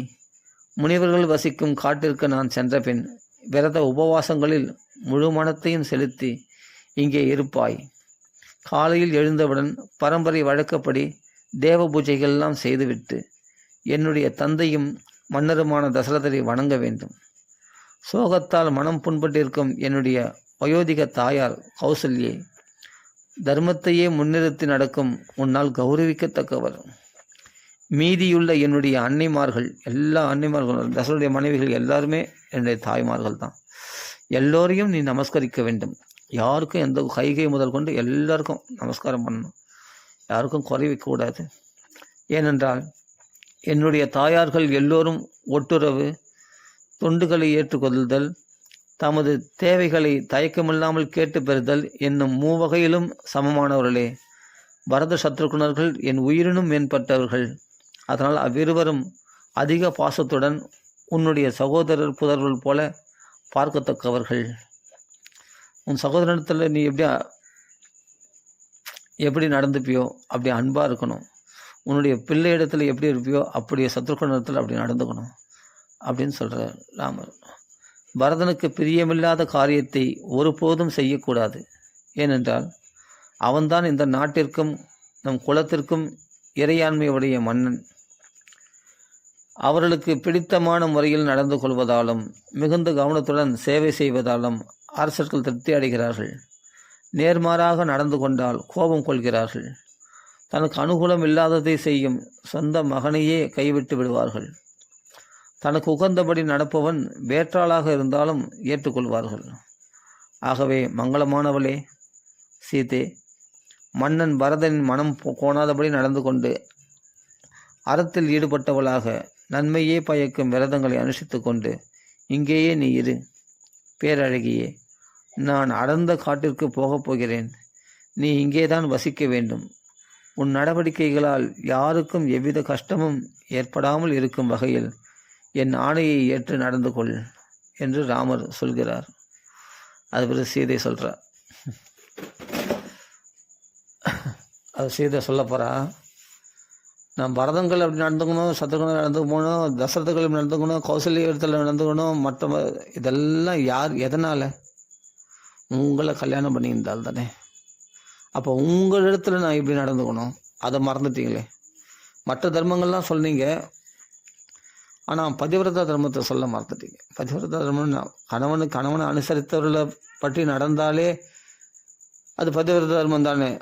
அப்போ அதை விட மேன்மையானது ஒரு கணவனால் தானே அவங்களாம் அறிமுகப்படுத்தப்பட்டார்கள். அப்போ கணவனிடத்தில் எப்படி நடந்துக்கணும்னா, எனக்கு நீங்கள் உங்கள் அப்பாவுக்கு பணிவிட பண்ணுறீங்க, வணங்குறீங்க, நானும் வணங்குறேன், எனக்கும் தாய் தந்தை போல் தான், ஓகே. ஆனால் முதல் தர்மம் எதிரானா கணவனுக்கு பிரியமாக நடந்து கொள்வது தான். அதுக்கு பிறகு தான் கணவனுடைய உறவினர்கள் எல்லாம், கணவனுடைய அப்பா அம்மா, கணவனுடைய தாய்மார்கள் எல்லாமே கணவனுடைய சகோதரர்கள் எல்லாம் அப்புறம்தான். முதல் கணவன் தான். அதுதான் சீதை இங்கே சிரேஷ்டமான தர்மத்தை சொல்ல போகிறாங்க. ராமர் சொன்னார் இல்லையா, நீ இங்கேயே இரு, சௌக்கியமாக இரு, நான் காட்டுக்கு போய் காட்டில் ரொம்ப கஷ்டம்லாம் இருக்குது, அங்கெல்லாம் வராத, நீ இங்கே இருந்து சௌக்கியமாக அவங்களுக்கு பணிவிட பண்ணி அவங்க மனசு கோணாமல் என் புகழை பாடாமல் நீ இங்கே இரு அப்படின்னு சொல்கிறேன். ராமனுடைய புகழை பாடுவதற்காக தான் பக்தர்களுடைய லட்சணமே. அவர் புகழை பாடக்கூடாதுன்னு. ஆனால் இவர்களை அனுசரித்து நான் வசதிகளை சௌக்கியங்களை அனுபவிச்சுருன்னு ராமர் சொல்கிறார் சீதையை. அப்போ சீதையை சௌக்கியமாக வச்சுக்கணும்னு ராமருக்கு ஆசை. ஆனால் சீதை என்ன சொல்கிறா பாருங்க. இவ்வாறு ராமன் கூறியதும் அன்பு செலுத்துவதற்கு உரியவளும், என்ன சொல்லிடணும் ராமர்னா, உன்னை விட்டு என்னால் பிரிஞ்சிருக்க முடியாது சீதை, நீயும் வரியா அப்படின்னு கூப்பிட்டுடணும். இல்லாட்டி என்னென்னா என்னை பிரிஞ்சு நீ எப்படி இருக்க போகிற அப்படியே அது கேட்டுடணும். நீ இவங்களே எப்படி நடந்துக்கணும், அவங்களே எப்படி நடந்தோம். பரதம் மகாராஜா ராஜாவுக்கு ராஜாவை வந்து நாம் மதித்து நடக்கணும். ராஜா கீழே தான் நாமலாம். அப்போ எங்கள் அப்பா தசரதர் அவர் சக்கரவர்த்தியாக இருந்தவர், அவர் காலில் போய் விழுந்து வணங்கணும். என் தாயார் உன்னுடைய மாமியார், என் தந்தையார் உன்னுடைய மாமனார், அதனால் அவங்களுக்கு தான் சேவை செய்யணும் அப்படின்னு சொல்கிறேன். அப்போ இந்த சேவைக்கு மேலான சேவை எதுனா கணவனுடைய சேவை இல்லையா? அதை மட்டும் சொல்ல மறந்துட்டாருங்க. அதை சீதை சொல்ல போகிறாருங்க. இனிமையாக பேசுபவளுமான சீதாதேவி அந்த அன்பின் காரணமாக கோபம் கொண்டவளாக கணவரை பார்த்து பின்வருமாறு கூறினாள். கோபத்தோடு பேசுகிறாளாம். நான் உங்களை தானே கல்யாணம் பண்ணி நடந்தேன், நான் உங்களுக்கு தானே நான் அடிப்படைஞ்சு நடக்கணும், நான் அவங்களை எப்படி நடக்கணும், இவங்களை பரதங்களை சமத்து இருக்கணும், நான் ஏன் அப்படி நடந்துக்கணும்? நான் உங்களுக்கு தாங்க வாக்குப்பட்டவன், உங்களுக்கு அனுசரித்தவன், நான் உங்களுக்கு தான் உண்மையாக நடந்துக்கணும். புரியுதுங்களா? உங்களுடைய நன்மை தான் என்னுடைய நன்மை. புரியுதா? உங்கள் கையில் தான் என் கையை பிடிச்சி கொடுத்தார் எங்கள் அப்பா. அதை விட்டுட்டு நீ யாராருக்கா அவங்களுக்கு எப்படி நடந்துக்கணும், இவங்களுக்கு ஏற்ற மாதிரி நடந்தோம், அவங்க மனசு போடாதபடி நடந்தோம். எனக்கு தேவையாது. நீங்கள் நடந்துக்கு அவங்களுக்கு உகந்தவர்களாக, ஆனால் எனக்கு நீங்கள் தான் முக்கியம் அப்படின்னு அழகாக அவங்க சொல்ல பாருங்கள். நான் சொல்கிறார். அதுமாதிரி பேச தகாதவளாம். இது மாதிரிலாம் அவங்கள இப்படி நடந்தவனும் இவங்களை இப்படி நடந்தவனும் சொல்ல தகாதவள். அப்படியேப்பட்ட சீதை இடத்துல இப்படி பேசுகிறாரே ராமர்னா, அவருடைய நன்மையை கருதி ராமர் அப்படி பேசினார். ஆனால் சீதை வந்து அதை ஏற்றுக்க மாட்டான். சொல்கிறாங்க. இனிமையாக பேசணும் சீதாதேவி அன்பின் காரணமாக கோபம் கொண்டவளாக கணவரை பார்த்து பின்வரும். இப்படி பேசினா எனக்கு கோபம் வராதா? அப்படி புருஷோத்தமரே ராமா, என்ன இது? தாங்களாகவே நிச்சயித்து விட்ட ஒரு முக்கியமான விஷயத்தை மிக எளிதாக சொல்கிறீர்களே. நீங்களே எல்லாம் கற்பனை பண்ணிக்கிறீங்கல்ல, நான் இப்படி நடந்துக்கணும் அப்படி நடந்துப்பேன்னு சொல்லிட்டு நான் இப்படி தான் இருப்பேன்னு நீங்கள் நினச்சிட்டிங்களே. என்னை பற்றி உங்களுக்கு தெரியலையா? இத்தனை நாள் குடும்பம் நடத்தி என்னை பற்றி உங்களுக்கு தெரியலையா? உங்கள் சொற்களை கேட்டு எனக்கு நகைப்பு தான் வருகிறது. நல்ல குலத்தவரே, தாய், தந்தை, சகோதரன், மைந்தன், நாட்டு பெண் ஆகியோர் அவர்களுடைய தத்தமது புண்ணிய பலனுக்கேற்ப சுக சௌக்கியங்களை பெற்று தத்தம் கர்மவினையை அனுபவிக்கிறார்கள். மனைவி ஒருத்தி மட்டுமே கணவனின் பாக்கியத்தில் பங்கு பெறுகிறாள். அதனால் நானும் காட்டில் வசிக்க வேண்டும் என்று ஆணையிடப்பட்டதாகிறது. உங்களுக்கு கட்டளையிட்டாங்கன்னாவே உங்களை விட்டு பிரியாதவளாகிய, இப்போது தன் உடல் இருக்குன்னா, உடலுடைய நிழல் இருக்குன்னா, நிழலே உனக்கு கட்டையில் இல்லைன்னா நிழலை நீ இருந்துடு, நான் மட்டும் போகிறேன் அப்படின்னா அது முடியுமா? அதான் சொல்கிறேன், சாயா அதை நிழல் போல் நான் உன்னை பின்தொடரக்கூடியவள். உங்களுக்கு கட்டளையிட்டதான் உங்களுடைய நிழலுக்கும் கட்டளையிட்டது போல தான் உங்களுக்கு எப்படி நிழல் பின்தொடருமோ அதுபோல் நானும் பின்தொடர்வேன் என்று சீதை இங்கே ஆணித்தரமாக சொல்கிறார். நானும் காட்டில் வசிக்க வேண்டும் என்று ஆணையிடப்பட்டதாகிறது. இவ்வுலகிலிருந்து சென்ற பின் இந்த உலகத்தை விட்டு உயிரை விட்ட பிறகு ஒரு பெண்ணானவள் தந்தையோ புத்திரனோ தெய்வமோ தாயாரோ தோழிகளோ உதவ மாட்டார்கள். பெண்களுக்கு கணவர்தான் ஒரே கதி போக்கிடம். ராகவா, தாங்கள் இப்போதே காட்டிற்கு புறப்பட்டு விட்டீர்கள் என்றால் நான் தங்களுக்கு முன்பாக என்ன பண்ணுவேன்னா, பாதையில் உள்ள புற்களையும் முட்களையும் மிதித்து அவைகளை அகற்றி அதை மென்மைப்படுத்தி உங்களுக்கு வழி ஏற்படுத்தி கொண்டே போவேன் என்று செய்தி சொல்கிறார். நான் உங்களிடத்தில் என்னுடைய தீய குணங்களை நான் காண்பிக்க மாட்டேன். பொறாமையும் கோபத்தையும் துறந்து குடித்து மீதம் வைக்கப்பட்ட தண்ணீரையும் உடன் கொண்டு செல்வது போல் என்னையும் அழைத்து செல்ல வேண்டும். நான் நான் உங்கள் கூட வந்தால் உங்கள் புண்ணியத்தில் நான் பாதி எத்து பண்ணுறது உங்களுக்கு பொறாமையா? இல்லை நம்ம சொல்கிற பேச்சு கேட்காம என் பின்னாடி வரேன்னு சொல்கிறாலேன்னு கோபமா? எதுக்கு என்னத்தில் பொறாமை உங்களுக்கு கோபம்? ஒரு வாட்டர் கேன் நம்ம தண்ணி ஏற்ற போகிறோம்னா, தண்ணி பாதி குடிச்சிட்டோம், தண்ணி தாக்கம் தீர்ந்து போச்சு, பாதி தண்ணியில். ஆனால் போகிற வழியில் கொஞ்சம் தொலைவு லாங்கில் போகிறோம், அப்போ மிச்சம் இருக்கிற தண்ணியை நம்ம கீழே கொட்டிடுவோம், அதுக்கு கொண்டு போவோம் இல்லையா? அது மாதிரி இந்த அயோத்தியில் உங்களுக்கு நான் பணிவிடை செய்து கொண்டிருந்தேன். அப்புறம் காட்டுக்கு போனால் காட்டில் உங்களுக்கு பணிவிடை செய்கிறதுக்கு நீங்கள் எதுவுமே தானாக செய்யறதுக்கு பழக்கப்பட்டு இல்லை. ஒரு சமைக்கிறதோ, ஒரு நம்ம ஆடையுடைய துவைச்சி போகிறதோ, எதுவுமே நான் எல்லாமே நான் உங்களுக்கு எல்லா பணிவிடையும் நான் செய்து கொண்டு வருவேன். உங்களுக்கு இதெல்லாம் பழக்கமில்லாத வேலை. சில வேலைகள்லாம் மனைவியை எதிர்பார்த்துட்டே இருந்துட்டோம்னா திடீர்னு தனியாக விடப்பட்டால் அவனுக்கு எதுவுமே கையும் ஓடாது காலம் ஓடாது இல்லையா? அதுபோல் என்னுடைய அனுசரணையினால் நீங்கள் சௌக்கியமாக இருந்துட்டு இந்த அயோத்தியில் காட்டில் போய் என்னை பிரிஞ்சு நீங்கள் கஷ்டப்படுவா, அது நான் வேண்டாம். அதனால் அங்கும் உங்களுக்கு நான் உதவியாக தான் இருப்பேனே தவிர உங்களுக்கு சுமையாக நான் இருக்க மாட்டேன். அப்படி எப்படின்னா, ஒரு தண்ணீர் பாத்திரத்தை தண்ணி குடிச்சிட்டு அந்த பாத்திரத்தை மீதி இருக்கிற தண்ணியை கீழே கொட்டிட மாட்டாங்க, அதை வழிக்கு உணவாக கொண்டு போவார்கள். அது மாதிரி அயோத்தியில் என்னுடைய உதவியை நீங்கள் அந்த பணிவிடை ஏற்றுக்கொண்டு அது பிறகு காட்டில் என்னுடைய பணிவிடை உங்களுக்கு கண்டிப்பாக தேவைப்படும். அதனால் நான் உங்களுக்கு நன்மையை கருத்து தான் வரேன் அப்படின்னு செய்து சொல்கிறேன். அதுதான் எனக்கும் லாபம் அப்படின்னு ராமர்கிட்ட பிரிய முடியாமல் இப்படி சொல்கிறார். குடித்து மீதம் வைக்கப்பட்ட தண்ணீரையும் உடன் கொண்டு செல்வது போல் என்னையும் அழைத்து செல்ல வேண்டும். வீரரே, நான் எந்த குற்றமும் செய்யவில்லையே. பெண்ணாகிய இவள் காட்டிற்கு வருவேன் என்று பிடிவாதம் பிடிக்கிறாளே என்பதால் போராமை, என் சொல்லுக்கு அடங்கவில்லையே என்பதால் கோபம். ஒரு பாத்திரத்திலிருந்து தண்ணீர் குடித்து விட்டு மீதி இருப்பதை அடுத்த வேலைக்கு உபயோகப்படும் என்பதற்காக எடுத்து செல்வது மரபு அல்ல. ஆனால் பாலைவனத்தில் போகும்போது அப்படி செய்தால் அது குற்றமாகாது. மாபெரும் மாளிகையின் உப்பரிகையில் காற்று வாங்கி கொண்டு இருப்பது, விமானங்களில் சஞ்சரிப்பது அல்லது அனிமா முதலிய சித்திகளை பெற்று ஆகாய வெளியில் பறந்து செல்வது போன்ற அரிய பெரிய வாழ்க்கையை காட்டிலும் எந்த நிலையில் இருந்தாலும் கணவருடைய திருவடி நிழலில் இருப்பதே மிக உயர்வானது. நான் எப்படி நடந்து கொள்ள வேண்டும் என்பதை என் தாயும் தந்தையும் பற்பல விதமாக எங்கள் அம்மா அப்பா எனக்கு உபதேசம் பண்ணியிருக்காங்க. புரியுதா? நான் ஒன்றும் சும்மா வந்துடல, எல்லா தர்மங்களையும் தெரிஞ்சுன்னு வந்திருக்கேன் அப்படின்னு செய்து சொல்கிற. தாயும் தந்தையும் பற்பல விதமாக பல தடவைகள் அறிவு புகட்டியுள்ளார்கள். எனவே இப்போது நான் எவ்வாறு நடந்து கொள்ள வேண்டும் என்று சொல்லித்தர வேண்டியதில்லை. நீங்கள் ஒன்றும் எனக்கு சொல்லித்தர வேண்டிய அவசியம் இல்லை அப்படின்றா. கோபத்தினால் பேசலாம் சீதை. இந்த பிரணய கோபம் தேவை. கணவன் மேலே உள்ள உரிமையினால் கோபப்படணும் அப்படின்னு. மனித நடமாட்டம் இல்லாத அடர்த்தியான பல்வகை விலங்கு கூட்டங்கள் நிறைந்த புலி ஓநாய்கள் வாழ்கின்ற காட்டிற்கு தங்களுடன் நான் வருவேன். அதை நீங்கள் தடுக்க முடியாது, நான் வந்தே தீரும் அப்படின்றா.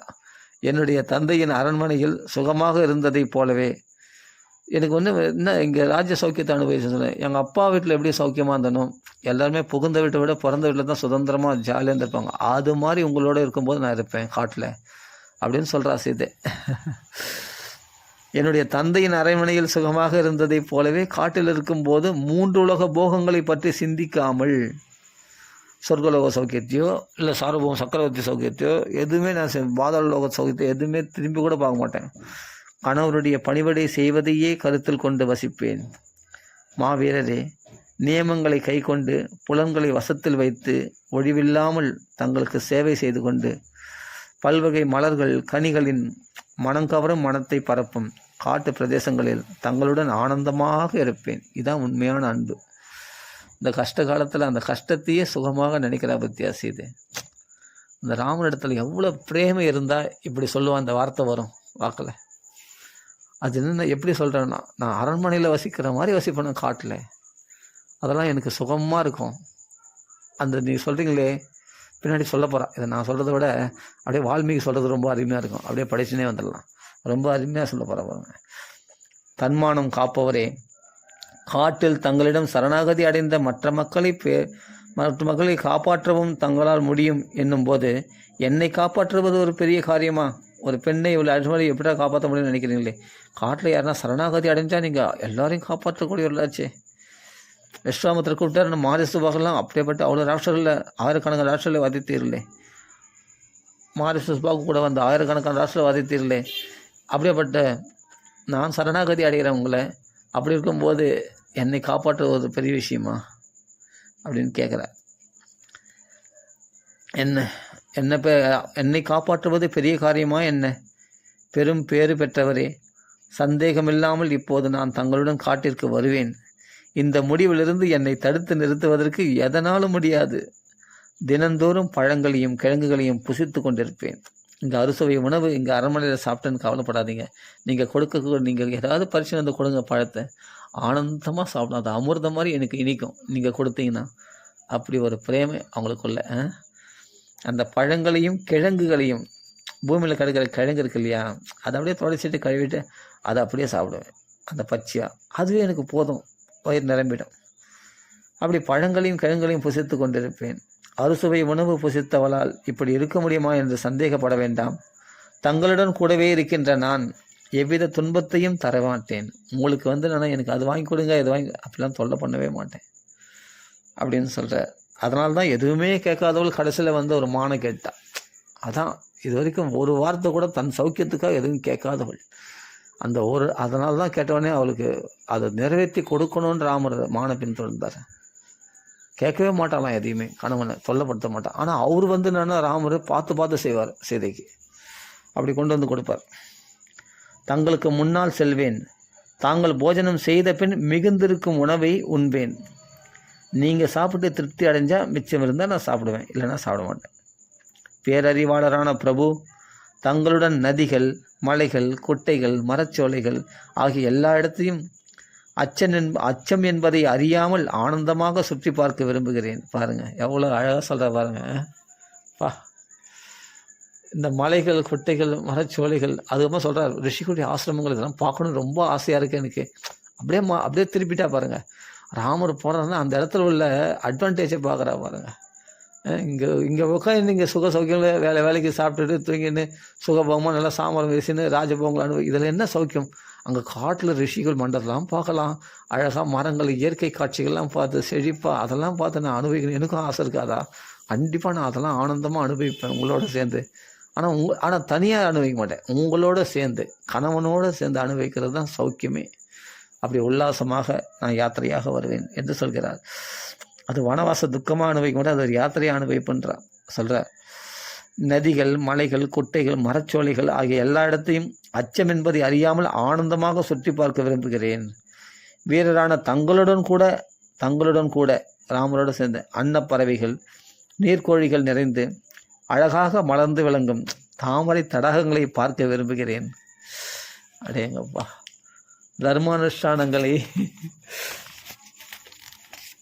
அதே சமயத்தில் தர்மத்திலேருந்து கொஞ்சம் கூட பிறராமல் காலையில் விடியற் காலத்தில் எழுந்து ஸ்நானம் பண்ணிவிட்டு அப்படி அந்த தர்மங்களுக்கு நீ என்னென்ன சந்தியாவந்தெல்லாம் பண்ணுவீங்க, அதுக்கு தேவையான உபகாரங்கள்லாம் பூஜைகள் பண்ணால் அதுக்கு தேவையான உபகாரங்கள்லாம் நான் கொண்டு வந்து உங்களுக்கு சித்தமாக இருப்பேன். இங்கே எப்படி பணிவிட பண்ணுறேன்னு அங்கேயே நான் பணிவிட பண்ணுவேன்னு சொல்கிறாங்க. அப்படி தர்மாஷ்டங்கள் கடைபிடிக்கும் நான் அங்குள்ள எவ்வளோ தர்மங்களை கடைப்பிடிக்கக்கூடியவள், எவ்வளோ பூஜைகள்லாம் செய்யக்கூடியவள் தான். அங்குள்ள நீர்நிலைகளில் நாள்தோறும் நீராடுவேன். விசாலமான கண்களை உடையவரே, எப்படி பகவானை புகழ்கிறார் ராமல. மிகவும் மகிழ்ச்சியில் ஆழ்ந்தவளாய் தங்களுடன் கூட உற்சாகமாக காலம் கழிப்பேன். இந்த சம்பாஷணையே ரொம்ப அழகுது. ஒரு வார்த்தை கணவனை புகழ்ந்து பேசணுன்னா ஒரு மனைவிகள் அவர் கடவுள் ஒரு மாதிரி சொல்லிடுறாங்க இல்லையா? ஆனால் சீதை எவ்வளோ அழகாக பேசுகிறா பாருங்க. அதுதான் ஆண் காளை போன்றவரே, அந்த புலிக்கு நிகரானமான வீரம் படைத்தவரே, வீரராகவனே, என்ன மாதிரி பேசுகிறா பாருங்க. அழகாக பேசுகிறா கணவனை. எப்படி அந்த வார்த்தையினாலேயே எப்படி மயக்கிறா பாருங்க சீதை. அவ்வளோ அழகாக பேசுகிறா பாருங்க. அப்படியேப்பட்ட விசாலமான கண்களை உடையவரே அப்படின்னு சொல்கிறார். கண்களை உடையவரே, மிகவும் மகிழ்ச்சியில் ஆழ்ந்தவளாய் தங்களுடன் உற்சாகமாக காலத்தை கழிப்பேன் அப்படின்னும் போது எப்படி இருக்கும்? இவ்வண்ணம் தங்களோடு கூட கெடு இன்னும் முடியவில்லையே என்று அழுத்து கொள்ளாமல் 100,000 ஆண்டுகள், 14 வருஷம் எப்போ முடியும்னு நான் வெறுத்து போய் உங்களோட காலத்தை கழிக்க மாட்டேன். 100,000 வருஷங்கள் ஆனாலும் சரி உங்களோடு இருக்கும்போது எனக்கு அப்படியே ஆனந்தமாக காலத்தை கழிப்பேன் நான் சந்தோஷமாக. அழுத்து கொள்ளாமல் 100,000 ஆண்டுகள் கழிந்தாலும் நான் அறிய மாட்டேன். எனக்கு இதை காட்டிலும் தேவலோகம் மேம்பட்டதல்ல ராகவனே. நீங்கள் இல்லாமல் நான் மட்டும் சொர்க்கத்தில் வாழும் வாய்ப்பு கிடைத்தாலும் புலிக்கு நிகரான வீரரே, நான் அதை விரும்ப மாட்டேன். வனவிலங்குகள், வானரங்கள், யானைகள் நிறைந்த புகுந்து செல்வதற்குரிய காட்டிற்கு நான் வருவேன். மனக்கட்டுப்பாடுடன் இருந்து கொண்டு தங்கள் திருவடிகளையே தஞ்சம் அடைந்து எப்படி என் தந்தையின் வீட்டில் சௌக்கியமாக இருப்பேனோ அப்படியே காட்டில் வாழ்வேன்.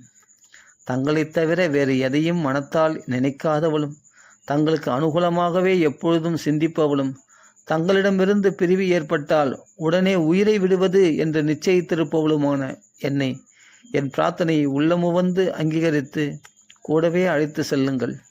நான் தங்களுடன் இருப்பதனால் தங்களுக்கு எந்த சுமையும் ஏற்படாது.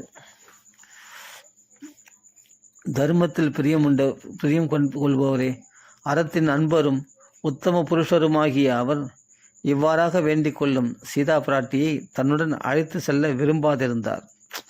இவ்வளோ பிரியம் வச்சிருக்கா, இவ்வளோ போய் அந்த வெயில்லையும் கடுமையான குளிர்லையும் காட்டில் போய் கல் முள்ளில் போய் வாட்டி வதைக்கணுமா இவளை? ஐயோ அப்படின்னு சொல்லிட்டு அதனால் விரும்பலையாம் ராமர், சீதனுடைய நன்மை கருதி. வனவாசத்திலிருந்து அவள் மனத்தை திருப்புவதற்காக அங்குள்ள பல வகையான துன்பங்கள் பற்றி சீதையிடம் எடுத்து கூற தொடங்கினார்.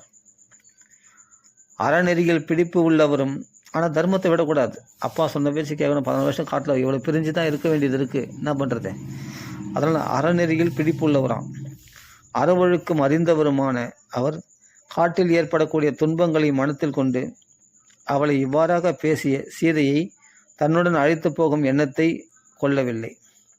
கண்ணீர் விட்டு கலங்கிய கண்களோடு இருக்கும் அவளுக்கு மறுபடியும் சமாதானம் கூறி தர்மமூர்த்தியாகிய ராமன் காட்டிற்கு போகும் எண்ணத்திலிருந்து அவளை திருப்புவதற்காக பின்வருமாறு கூறினார். சீதையே, பிராட்டியே, நீ உயர்ந்த குலத்தில் தோன்றியவள். அவர் எப்படி புகழ்ந்து பேசுறவர்? ஜனக மகாராஜ குலத்தில் போன்றவள், எப்பொழுதும் அறவொழுக்கத்தில் உறுதியாக ஈடுபட்டிருப்பவள். அதனால் இங்கிருந்தபடியே அறச்செயல்களை கடைபிடி. அதனால் என் மனம் நிம்மதியாக இருக்கும். சீதே, தேகபலம் குறைந்தவளே, நான் உனக்கு என்ன சொல்கிறேனோ அதன்படியே நீ நடக்க வேண்டும். காட்டிலோ துன்பங்கள் ஏராளம், அவைகளை பற்றி சொல்கிறேன் கேள். சீதே, வனத்தில் வசிக்க வேண்டும் என்ற எண்ணத்தை துறந்துவிடு. காடு மனித சஞ்சாரம் இல்லாதது என்றும் பல வகையான கஷ்டங்கள் நிறைந்தது என்றும் சொல்லப்படுகிறது. உனக்கு நலன் செய்ய வேண்டும் என்ற எண்ணத்தால் தான் நான் இவ்வாறு கூறுகிறேன். காட்டில் ஒருபோதும் சுகம் என்பதையே நான் கேட்டறியேன். எப்போதும் துக்கம், துன்பம்தான். மலையிலிருந்து கொட்டும் அருவிகளின் பேரொளி, மலை குகைகளில் வாழும் சிங்கங்களின் கர்ஜனைகள், இவைகளை கேட்பதற்கே அச்சமாக இருக்கும். சீதே, காட்டில் எப்போதும் கஷ்டம்தான். மனித நடமாட்டமே இல்லாத காட்டில் அச்சமில்லாமல் கும்மாளமிட்டு கொண்டிருக்கும் மதம் பிடித்து பெரும் விலங்குகள் நம்மை பார்த்தவுடனே சீறி பாய்ந்து கொண்டு ஓடி வரும். அதனால் சீதே, காட்டில் எப்பொழுதும் கஷ்டம்தான். நதிகளில் முதலைகள் இருக்கும். நீ போய் ஜலத்தில் ஸ்நானம் பண்ண போனால் முதலைகள் பிடிச்சிக்கும். சேறு அதிகமாக இருக்கும், அது புதைகுழி இருக்கும், அதனால் அது கஷ்டம். மதம் கொண்ட யானைகளாலும் கடந்து செல்ல முடியாதவை. ஆகவே காட்டில் எப்போதும் பயங்கரமான துன்பம்தான். காட்டு பாதையில் முள் நிறைந்த கொடிகள் படர்ந்திருக்கும். காட்டு கோழிகள் இறைச்சலிட்டு கூவும். குடி தண்ணீர் கிடைப்பது அரிது. மிகவும் அடர்த்தியாகவும் நுழைந்து செல்ல முடியாதபடியும் இருக்கும். காட்டில் எப்போதும் கஷ்டமே தான். பகலில் வழி நடந்து களைத்து போனவன் இரவில் மரத்திலிருந்து தாமாக தரையில் உதிர்ந்து கிடக்கும் சருகுகளையே பாயாக கொண்டு உறங்க வேண்டும். உடல் களைப்பு நீங்கும்படியாக கட்டில் மெத்தைகள் அங்கே கிடையாது. நீ அதோட அயோத்தியில் கட்டில் மெத்தையில் சுகமாக படுக்க, அது மாதிரி படுக்க முடியாது. ஏதோ இலைகள் சருக்கள் கீழே விழுந்து பிறகு அது மாதிரி தான் நம்ம படுக்கணும். அது தெரிஞ்சுக்கும். சீதே, காட்டில் எப்போதுமே கஷ்டம்தான். சீதே, மனத்தை கட்டுப்படுத்தி கொண்டு மரங்களிலிருந்து விழும் பழங்களையே பகலும் இரவும் புசித்து திருப்தி கொள்ள வேண்டியது. சீதே, காட்டில் எப்பொழுதும் துன்பம்தான். மிதிலை மன்னன் மகளே, உயிரை தக்க வைத்து கொள்ளும் அளவுக்கு மட்டுமே உணவு உட்கொண்டு முடிந்த வரையில் உண்ணா நோன்பு இருக்க வேண்டும். மரவுரி ஆடைதான் உடுத்தி கொள்ள வேண்டும். ஜடாமுடி போட்டு கொள்ள வேண்டும். தேவதைகளுக்கும் பிதர்களுக்கும் அவ்வப்போது வந்து சேரும் அதிதிகளுக்கும் குல வழக்கப்படி நாள்தோறும் உபச்சார மரியாதைகள் செய்யப்பட வேண்டும். ஆச்சார நியமங்களை கடைபிடிக்கும் ஒருவன் நாள்தோறும் 3 தடவைகள், அதாவது குறிப்பிட்ட அந்தந்த காலங்களில் நீராட வேண்டும். ஆகவே காடு மிகவும் கஷ்டத்தை கொடுக்கக்கூடியது. இளம் பெண்ணே, தானே மலர்களை கொண்டு வந்து தெய்வங்களை நிறுவியுள்ள மேடைகளில் மறைமறைப்படி பூஜை செய்யப்பட வேண்டும். ஆகவே காட்டில் எப்பொழுதும் கஷ்டம்தான் அனுபவிக்க வேண்டும். காட்டுப்பாதையில் செல்பவர்கள் ஒவ்வொரு நாளும் உண்பதற்கு அவ்வப்போது என்ன கிடைக்கிறதோ அதையே புசித்து விருந்து உண்ட மகிழ்ச்சியை அடைய வேண்டும். ஆகவே காட்டில் உணவு கிடைப்பது கஷ்டமான கஷ்டம். சாப்பாடு இருக்காது, பட்னி பசியமாக இருக்கணும் அப்படின்ற. இந்த விடத்தில் காட்டில் பெருங்காற்று வீசும், கருமையான இருட்டு சூழ்ந்து கொள்ளும், நடந்து அலைந்து திரிவதால் பெரும் பசி உண்டாகும், எப்போதும் பெரிய பெரிய ஆபத்துக்கள் தோன்றிக் கொண்டே இருக்கும். ஆகவே காட்டில் கஷ்டத்தை தவிர வேறு எதுவும் இல்லை நாயகி. பெருத்த உடல் கொண்ட அநேக மலைப்பாம்புகள் பாதையெங்கும் தரையில் கர்வத்தோடு ஊர்ந்து கொண்டிருக்கும். ஆகவே காடு என்பது கஷ்டங்களை தருவது. ஆற்றங்கரைகளில் வசித்து கொண்டு ஆற்றை போலவே வளைந்து வளைந்து ஓடும் பாம்புகள் பாதைகளை அடைத்து கொண்டு படுத்திருக்கும். ஆகவே வனவாசம் என்பது மிகவும் கஷ்டத்தை தரக்கூடியது. கண்மணி, மின்மினி பூச்சிகள், தேள்கள், புழுக்கள், காட்டு ஈக்கள், கொசுக்கள் முதலியன எப்பொழுதும் தொல்லை தந்து கொண்டிருக்கும். ஆகையால் காடு முற்றிலும் துக்ககரமானது. தேவி, காட்டில் முள்மரங்களும் அறுக்கும் தன்மையுடைய குசம், நாணல் போன்றவைகள் எப்போதும் நுனியை அசைத்து கொண்டிருக்கும். எந்த நேரத்திலும் நம்மை காயப்படுத்தி விடலாம். ஆகவே காடு துன்பமயமானது.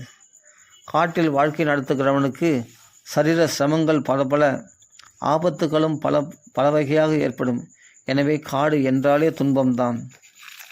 அங்கு கோபம் ஆசைகளை விட்டுவிட்டு தவம் செய்வதிலேயே மனத்தை செலுத்த வேண்டும். அஞ்சத்தக்கவைகளை கண்டும் அஞ்சாமல் இருக்க வேண்டும். ஆகவே காடு என்றால் எப்போதுமே கஷ்டம்தான். ஆதலால் காட்டிற்கு போக வேண்டும் என்ற எண்ணத்தை மாற்றிக்கொள். காட்டு வாழ்க்கை உனக்கு ஒவ்வாதது. இது விஷயமாக நன்மை தீமைகளை நன்றாக ஆலோசித்து பார்த்து காடு மிகவும் ஆபத்துக்களை தரக்கூடியது என்பதை கண்டு தரக்கூடியது என்பதை நான் கண்டு கொண்டேன். உயர் பண்புகளின் இருப்பிடமான ராமனுக்கு தன்னையும் காட்டிற்கு அழைத்து செல்லும் எண்ணம் ஏற்படவில்லை என்பதை புரிந்து கொண்டு அவள் தாங்க முடியாத துயரத்துடன் ராமனிடம் பின்வருமாறு கூறினாள். அழுதுட்டா சரி. நம்மளை அழைச்சி போக மாட்டார். என்ன இந்த கஷ்டங்களை பார்த்து அழலை, இந்த கஷ்டங்களை சொல்லி நம்மளை தவிர்த்துருவாரோன்னு பயந்து அழுதுட்டா சரி.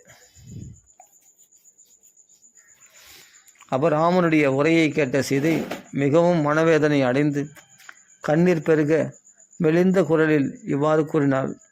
காட்டில் வசிப்பதில் என்னென்ன கஷ்டங்கள் இருக்கின்றன என்று தாங்கள் கூறியது அனைத்தும் தாங்கள் என்மேல் கொண்டுள்ள பேரன்பினால் சாதகமாகவே இருக்கும் என்பதை அறிந்து கொள்ளுங்கள். மான்கள், சிங்கங்கள், யானைகள், புலிகள், சரபங்கள், கவரிமான்கள், கருமையான மான்கள் மற்றும் காட்டில் உலவும் மற்ற விலங்குகள் அனைத்தும் இதற்கு முன் பார்த்திராத பராக்கிரம பொலிவுள்ள தங்களை பார்த்த உடனேயே திரும்பி போய்விடும். நீங்கள் சொன்னீங்க ஏதோ பயங்கரமான விலங்குகள்லாம் சொன்னீங்க. அப்படிப்பட்ட ஆஜானு பகவான் உங்களுடைய வீரத்துக்கு முன்னாடி இதெல்லாம் எதிர நிற்க முடியுமா? நீங்கள் என் பக்கத்தில் இருக்கும்போது இதெல்லாம் என்ன பண்ணிட்டோம், இந்த புலிசிங்கெல்லாம் என்ன பண்ணிட்டேன், என்ன ஒன்றும் பண்ண முடியாதுன்றான். ஏன்னா இதுக்கு முன்னாடி பார்க்காத சொரூபமாகிய உங்கள் சொரூபத்தை பார்த்த உடனே அவைகள்லாம் மயங்கி போயிடும். அப்படியே உங்கள் வசீகரத்திலே மயங்கிடும். அப்படிப்பட்ட அதெல்லாம் சாது மிருகங்களாக மாறிடும் அப்படின்ற சீதை.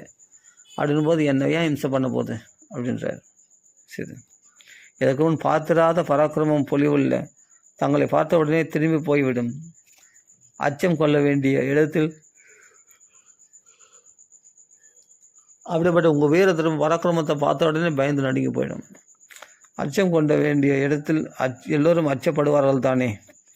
ராமா, பெற்றோர்களின் கட்டளைப்படி தங்களுடன் நானும் செல்லத்தான் வேண்டும். தங்களை பிரிந்திருக்க நேர்மையானால் இப்போதே உயிரை விட்டுவிட வேண்டியதுதான். அன்பரே, நான் தங்களுடனேயே இருந்தால் தேவர்களுக்கு தலைவனான இந்திரன் கூட தன் வலிமை கொழுப்பால் என்னை தாக்குவதற்கு துணிய மாட்டான். அகலியை கெடுத்த மாதிரி என்னை தொடமாட்டான் நீங்கள் பக்கத்தில் இருக்கும்போது. ஆனால் யாரும் கிட்ட நெருங்க முடியாது. ராமா, ஒரு நற்குல பெண்மணி தன் கணவரை விட்டு பிரிய நேர்ந்தால் உயிரை தாங்கிக் கொண்டிருக்க மாட்டாள் என்று தாங்களே எனக்கு விளக்கமாக கூறியிருக்கிறீர்கள். பேரறிவாளரே, காட்டில் வசிப்பது மிகவும் துக்ககரமானது என்று தாங்கள் கூறியது சரியானதாகவே இருக்கட்டும். முன்னர் நான் என் தந்தை வீட்டில் இருக்கும்போது இந்த பெண் ஒருத்தி ஒரு சந்தர்ப்பத்தில் அவசியம் காட்டில் வசிக்கப் போகிறாள் என்று நான் மறையாளர் சொல்ல கேட்டிருக்கிறேன். என் தந்தையின் வீட்டில் இருந்தபோது இந்த பெண், அதாவது சீதை தன்னை சொல்லுகிறார் ராமனிடத்தில், இந்த பெண் ஒரு சந்தர்ப்பத்தில் அவசியம் காட்டில் வசிக்கப் போகிறாள் என்று வேத விற்பனர்கள் சொல்ல கேட்டிருக்கிறேன். மகாபலம் கொண்டவரே, ஜோதிட நூல் வல்லுநர்களான அந்தணர்கள் வாயிலாக இத்தகைய சொற்களை கேட்டு வனவாசத்தில் உற்சாகம் முடியலாம். பரவாயில்ல, நம்மளுக்கு காட்டில் வாசம் பண்ணுவோம், காட்டில் இயற்கை காட்சிகள்லாம் பார்த்து ரசிக்கலாம் அப்படின்னு எதிர்பார்த்துருந்தாலாம். சொல்கிறேன், வனவாசத்தில் உற்சாகம் உடையவளாக நான் எப்போதும் இருந்து கொண்டிருக்கிறேன். அது என்னால் விதிப்பயனாக அனுபவிக்கப்பட வேண்டியது அல்லவா? அது எப்படி மாற்றி அமைக்க முடியும்? ஆகவே ஜாதக ரீதியாக வனவாசம் செய்ய வேண்டிய நான் கணவரான தங்களுடனேயே அங்கே வருவேன். அந்தணருடைய வாக்கு உண்மையாகட்டும். அதற்கேற்ற காலம் வந்துவிட்டது. தங்களுடன் செல்வதன் மூலம் வினைப்பயனை அனுபவித்ததாகவும் ஆகிவிடும். வீரரே, வனவாசத்தில் ஆபத்துக்கள் பலவிதமாக வந்து சேரும் என்பதை நான் அறிவேன். ஆனால் ஐம்பொறிகளையும் மனத்தையும் கட்டுப்பாட்டிற்குள் வைத்திருக்காதவர்களுக்குத்தான் ஆபத்துக்கள் வரும். நான் என் தந்தையின் இல்லத்தில் கன்னிகையாக இருந்தபோதே சாதுக்களின் நெறியை கடைபிடித்து பிச்சை ஏற்று காலம் கழிக்கும் ஒரு மாது என் அன்னையின் எதிரிலேயே எனக்கு வனவாசம் உண்டு என்று சொல்ல கேட்டிருக்கிறேன். விவாகமாகி அயோத்திக்கு வந்த பின்னர் நாம் காட்டிற்கு சென்று சில காலம் ஏகாந்தமாக காலம் கழிப்போம் என்று நான் வேண்டிக் கொண்ட போதெல்லாம் தாங்கள் அதற்கு சம்மதித்திருக்கிறீர்கள். நான் அப்புறம் ஆயுஷம் போகிறேன், காட்டுக்கு போகலாம் அப்படின்னு கேட்டுருக்காரான் சீதை. நான் ஒரு நாள் உங்களை அப்புறமா ஆயுஷம் போகிறேன் அப்படின்னா ஆயுஷம் தட்டி கஷ்டம் தரான். எனக்கு ராமருக்கு தெரியும், இந்த 14 வருஷம் சீதையினுடைய சங்கல்பத்தை மாதிரி தான் இந்த 14 வருஷம் அமைஞ்சிருக்கு. அவள் காட்டை சுற்றி பார்க்கணும்னு ஆசை இருக்குது. முன்னாடியே ராமரத்தில் கேட்டிருக்கா, அது இப்போ அமைஞ்சிருக்கு. அது ஞாபகம் இருக்கா உங்களுக்கு? நான் கேட்டேனே, இப்போ அதுக்கான காலம் தன்னாலே வந்துடுச்சு பாருங்கள் நமக்கு அப்படின்னு சீதை ஞாபகப்படுத்துகிறான். நான் கேட்டபோது தாங்கள் அதுக்கு சம்மதித்திருக்கிறீர்கள். ராகவனே, தங்களுக்கு மங்களம் உண்டாகட்டும்.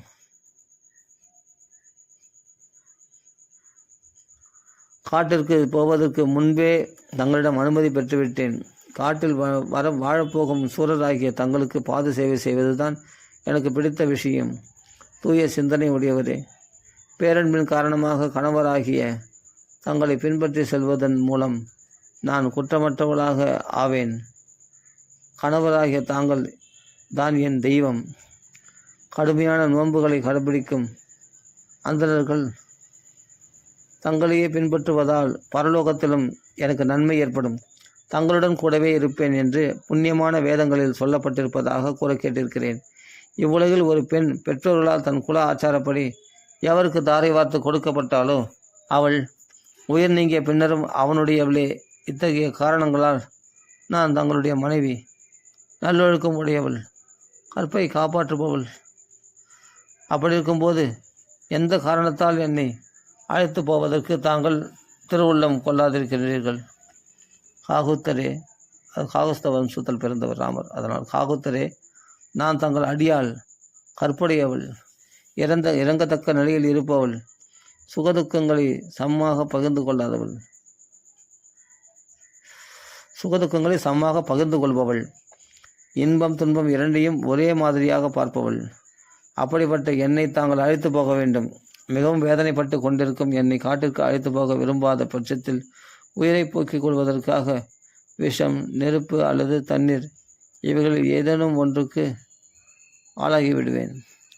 இவராக பலவிதமாக காட்டிற்கு போவது குறித்து அவரிடம்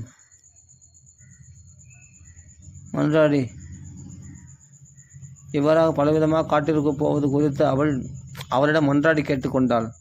ஆனால் பெருந்தோழரான அவர் ஸ்ரீராமன் மனசஞ்சாரமற்ற காட்டிற்கு அழைத்து செல்வதற்கு உடன்படவில்லை. இவ்வாறு சொல்லிவிட்டு தன் கண்களிலிருந்து பெருகி வரும் வெண்மையான கண்ணீர் பெருக்கினால் பூமியை நனைத்து கொண்டு மிக்க சோகத்தில் ஆழ்ந்து நின்றார். மனோதைரியம் கொண்ட அவர் அப்போது காட்டிற்கு போகும் அந்த எண்ணத்திலிருந்து அவளை மாற்றுவதற்காக பெரும் சினத்தில் மூழ்கியிருக்கும் வைதேகியை பல வகையிலும் ஆறுதல் கூறி அமைதிப்படுத்த முயன்றார்.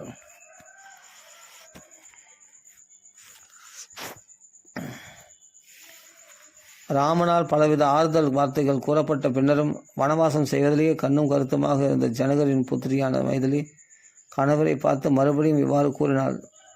சீதை மிகவும் அச்சம் அடைந்திருந்தாள். விசாலமான மார்பினை உடைய ராகவனிடம் கொண்டிருந்த பேரன்பினாலும் சுய கௌரவ உணர்ச்சியினாலும் அவரை மறுத்து கூறுவதைப் போல பேசினாள். அக்கறையினால் பேசுகிறா. என்னுடைய தந்தையார் மிதிலை மன்னரான வைதேகர், ராமா, ஆண்புறத்தில் இருக்கும் ஒரு பெண்ணை அல்லவா மாப்பிள்ளையாக அடைந்திருக்கிறேன் என்று எப்போதாவது என்னை பார்த்திருப்பாரா? நெருப்பு கொழுந்தாய் சுட்டெரிக்கும் சூரியனைப் போல தோற்றமுள்ள ராமனிடம் உண்மையில் பராக்கிரமம் இல்லை என்று உண்மை அறியாத உலகங்கள் பொய்யாக பேசுவது கஷ்டம். நான் கேட்கத்தான் வேண்டுமா? தாங்கள் எதை குறித்து வருத்தப்படுகிறீர்கள்? அல்லது யாரிடமிருந்து தாங்கள் பயப்படுகிறீர்கள்? தங்களைத் தவிர வேறு எவரையும் சிந்தித்தறியாத என்னை இங்கே விட்டுவிட்டு போக ஏன் விரும்புகிறீர்கள்? வீரரே, திமத்சேனருடைய குமாரன் சத்தியவானை அடியொற்றி சென்ற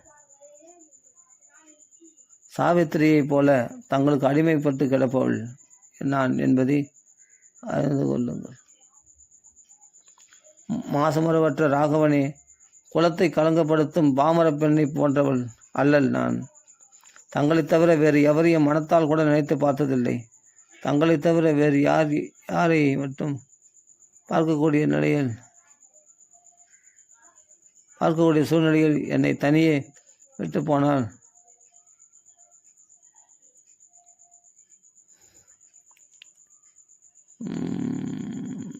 சரி, நம்ம இது வரைக்கும் பூர்த்தி பண்ணிப்போம். மேலுள்ள விஷயத்தை அடுத்த பகுதியில் பார்த்துடலாம். ராம ராம ராம ராம ராம.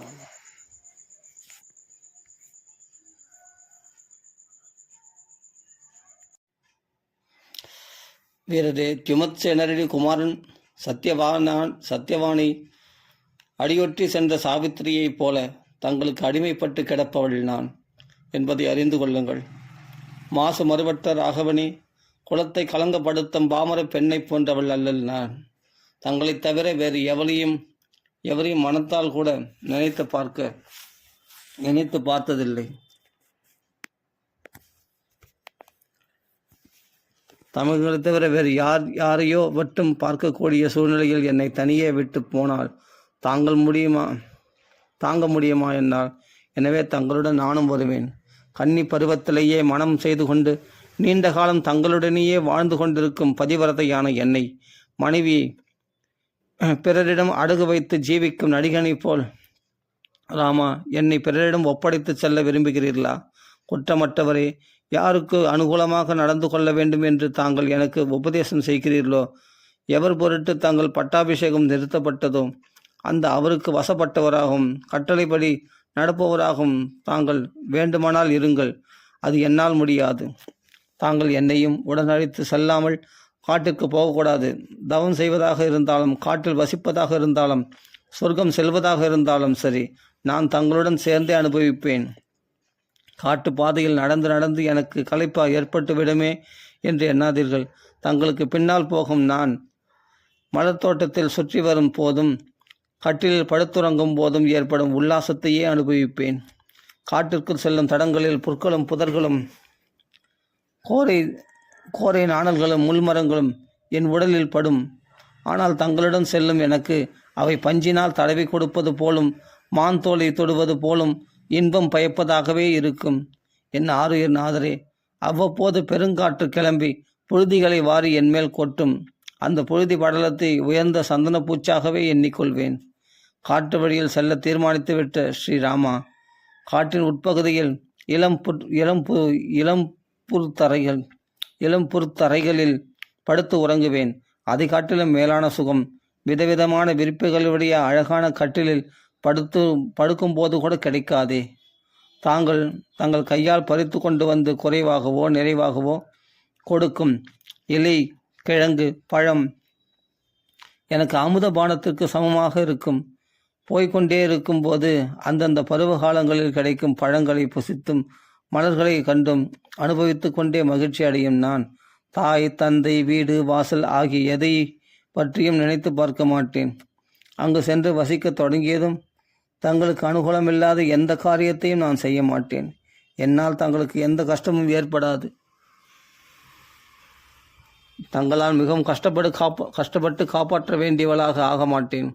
தாங்கள் இருக்கும் இடமே எனக்கு சொர்க்கம், தாங்கள் இல்லாத இடமே நரகம் என்ற என் உறுதியான நம்பிக்கையை மனத்தில் ஏற்று, ராமா, என்னையும் தங்களுடன் மிகவும் திருப்தியுடன் அழைத்துச் செல்லுங்கள்.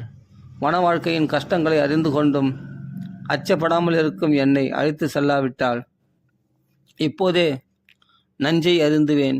பிறருடைய ஆதரவில் வாழ்க்கை நடத்த மாட்டேன். என்னை துறந்துவிட்டு தாங்கள் காட்டிற்கு போவில்லை ஆனால் பின்னர் என் உயிர் உடலில் நிற்காது என்பது திண்ணம். ஆகவே இப்போதே தங்கள் எதிரிலேயே உயிரை விடுதல் மேலானது. இப்படிப்பட்ட பிரிவு என்னும் மாபெரும் சோகத்தை ஒரு முகூர்த்த காலம் கூட என்னால் பொறுத்து கொள்ள முடியாது என்றால் 14 ஆண்டு காலம் துக்கத்தை 14 ஆண்டு காலம் துக்கத்தை தாங்கிக் கொண்டிருக்க முடியுமா என்ன? 10 ஆண்டு காலம் தண்டகாரண்யத்தில், 3 ஆண்டு காலம் பஞ்சவடியில், 1 ஆண்டு காலம் இலங்கையில் வாழப்போகிறாள். அதனால் இங்கே சொல்கிற 14 ஆண்டு காலம் இலங்கையில் என்றபடி. இவ்வாறாக சோகத்தீயில் வெந்து கொண்டிருந்த அவள் நடுநேரம் கரணை தோன்றபடி புலம்பி தள்ளிவிட்டு கணவனை இறுக தழுவிக்கொண்டு கேவி அழுதாள் சீதை. நஞ்சு துவைக்கப்பட்ட பல பானங்களால் தைக்கப்பட்ட ஒரு பெண் யானை எவ்வாறு துடித்து போகுமோ அவ்வாறே முன்னர் ராமன் கூறிய சொற்களால் தாக்கப்பட்ட சீதை அதுவரை அடக்கி வைத்திருந்த கண்ணீரை வழிய விட்டால் தாங்க முடியாத வருத்தம் காரணமாக அவள் கண்களிலிருந்து தாரையாக கொட்டிய ஸ்படிகம் போன்ற கண்ணீர் 2 தாமரை மலர்களிலிருந்து நீர் சொட்டுவதை போல் இருந்தது. களங்கமற்ற முழுநிலவைப் போல் விளங்கும் விசாலமான அழகிய கண்களை கொண்ட அவளுடைய முகம் கண்ணீர் பெருக்கினால் முகம் சுருங்கி தண்ணீருக்கு வெளியே எடுத்து போட்ட தாமரை போல சுருங்கிவிட்டது. துக்கம் தாங்காத சீதை ஏறக்குறை உணர்விழந்தவள் போல் ஆனால் அவளை 2 கைகளாலும் அணைத்து தூக்கி மார்புற தழுவிக்கொண்டு அவளை சமாதானப்படுத்தும் வகையில் பின்வருமாறு பேசினார் ராமன் கூறுகிறார், தேவி, உனக்கு துன்பத்தை கொடுத்து எனக்கு சொர்க்கம் கிடைக்கிறது என்றால் அதை நான் ஏற்க மாட்டேன். தான் தோன்றியான பிரம்மாவுக்கு எப்படியோ அப்படியே எனக்கும் எந்த காலத்திலும் எந்த இடத்திலும் எல்லளவும் கூட பயம் இல்லை. அழகிய முகமுடையாளே, காட்டில் உன்னை பாதுகாப்பதுடன் ஜாமாதம் புருஷ விக்கிரகம் அப்படின்னு சொல்லியிருக்கா முன்னாடி.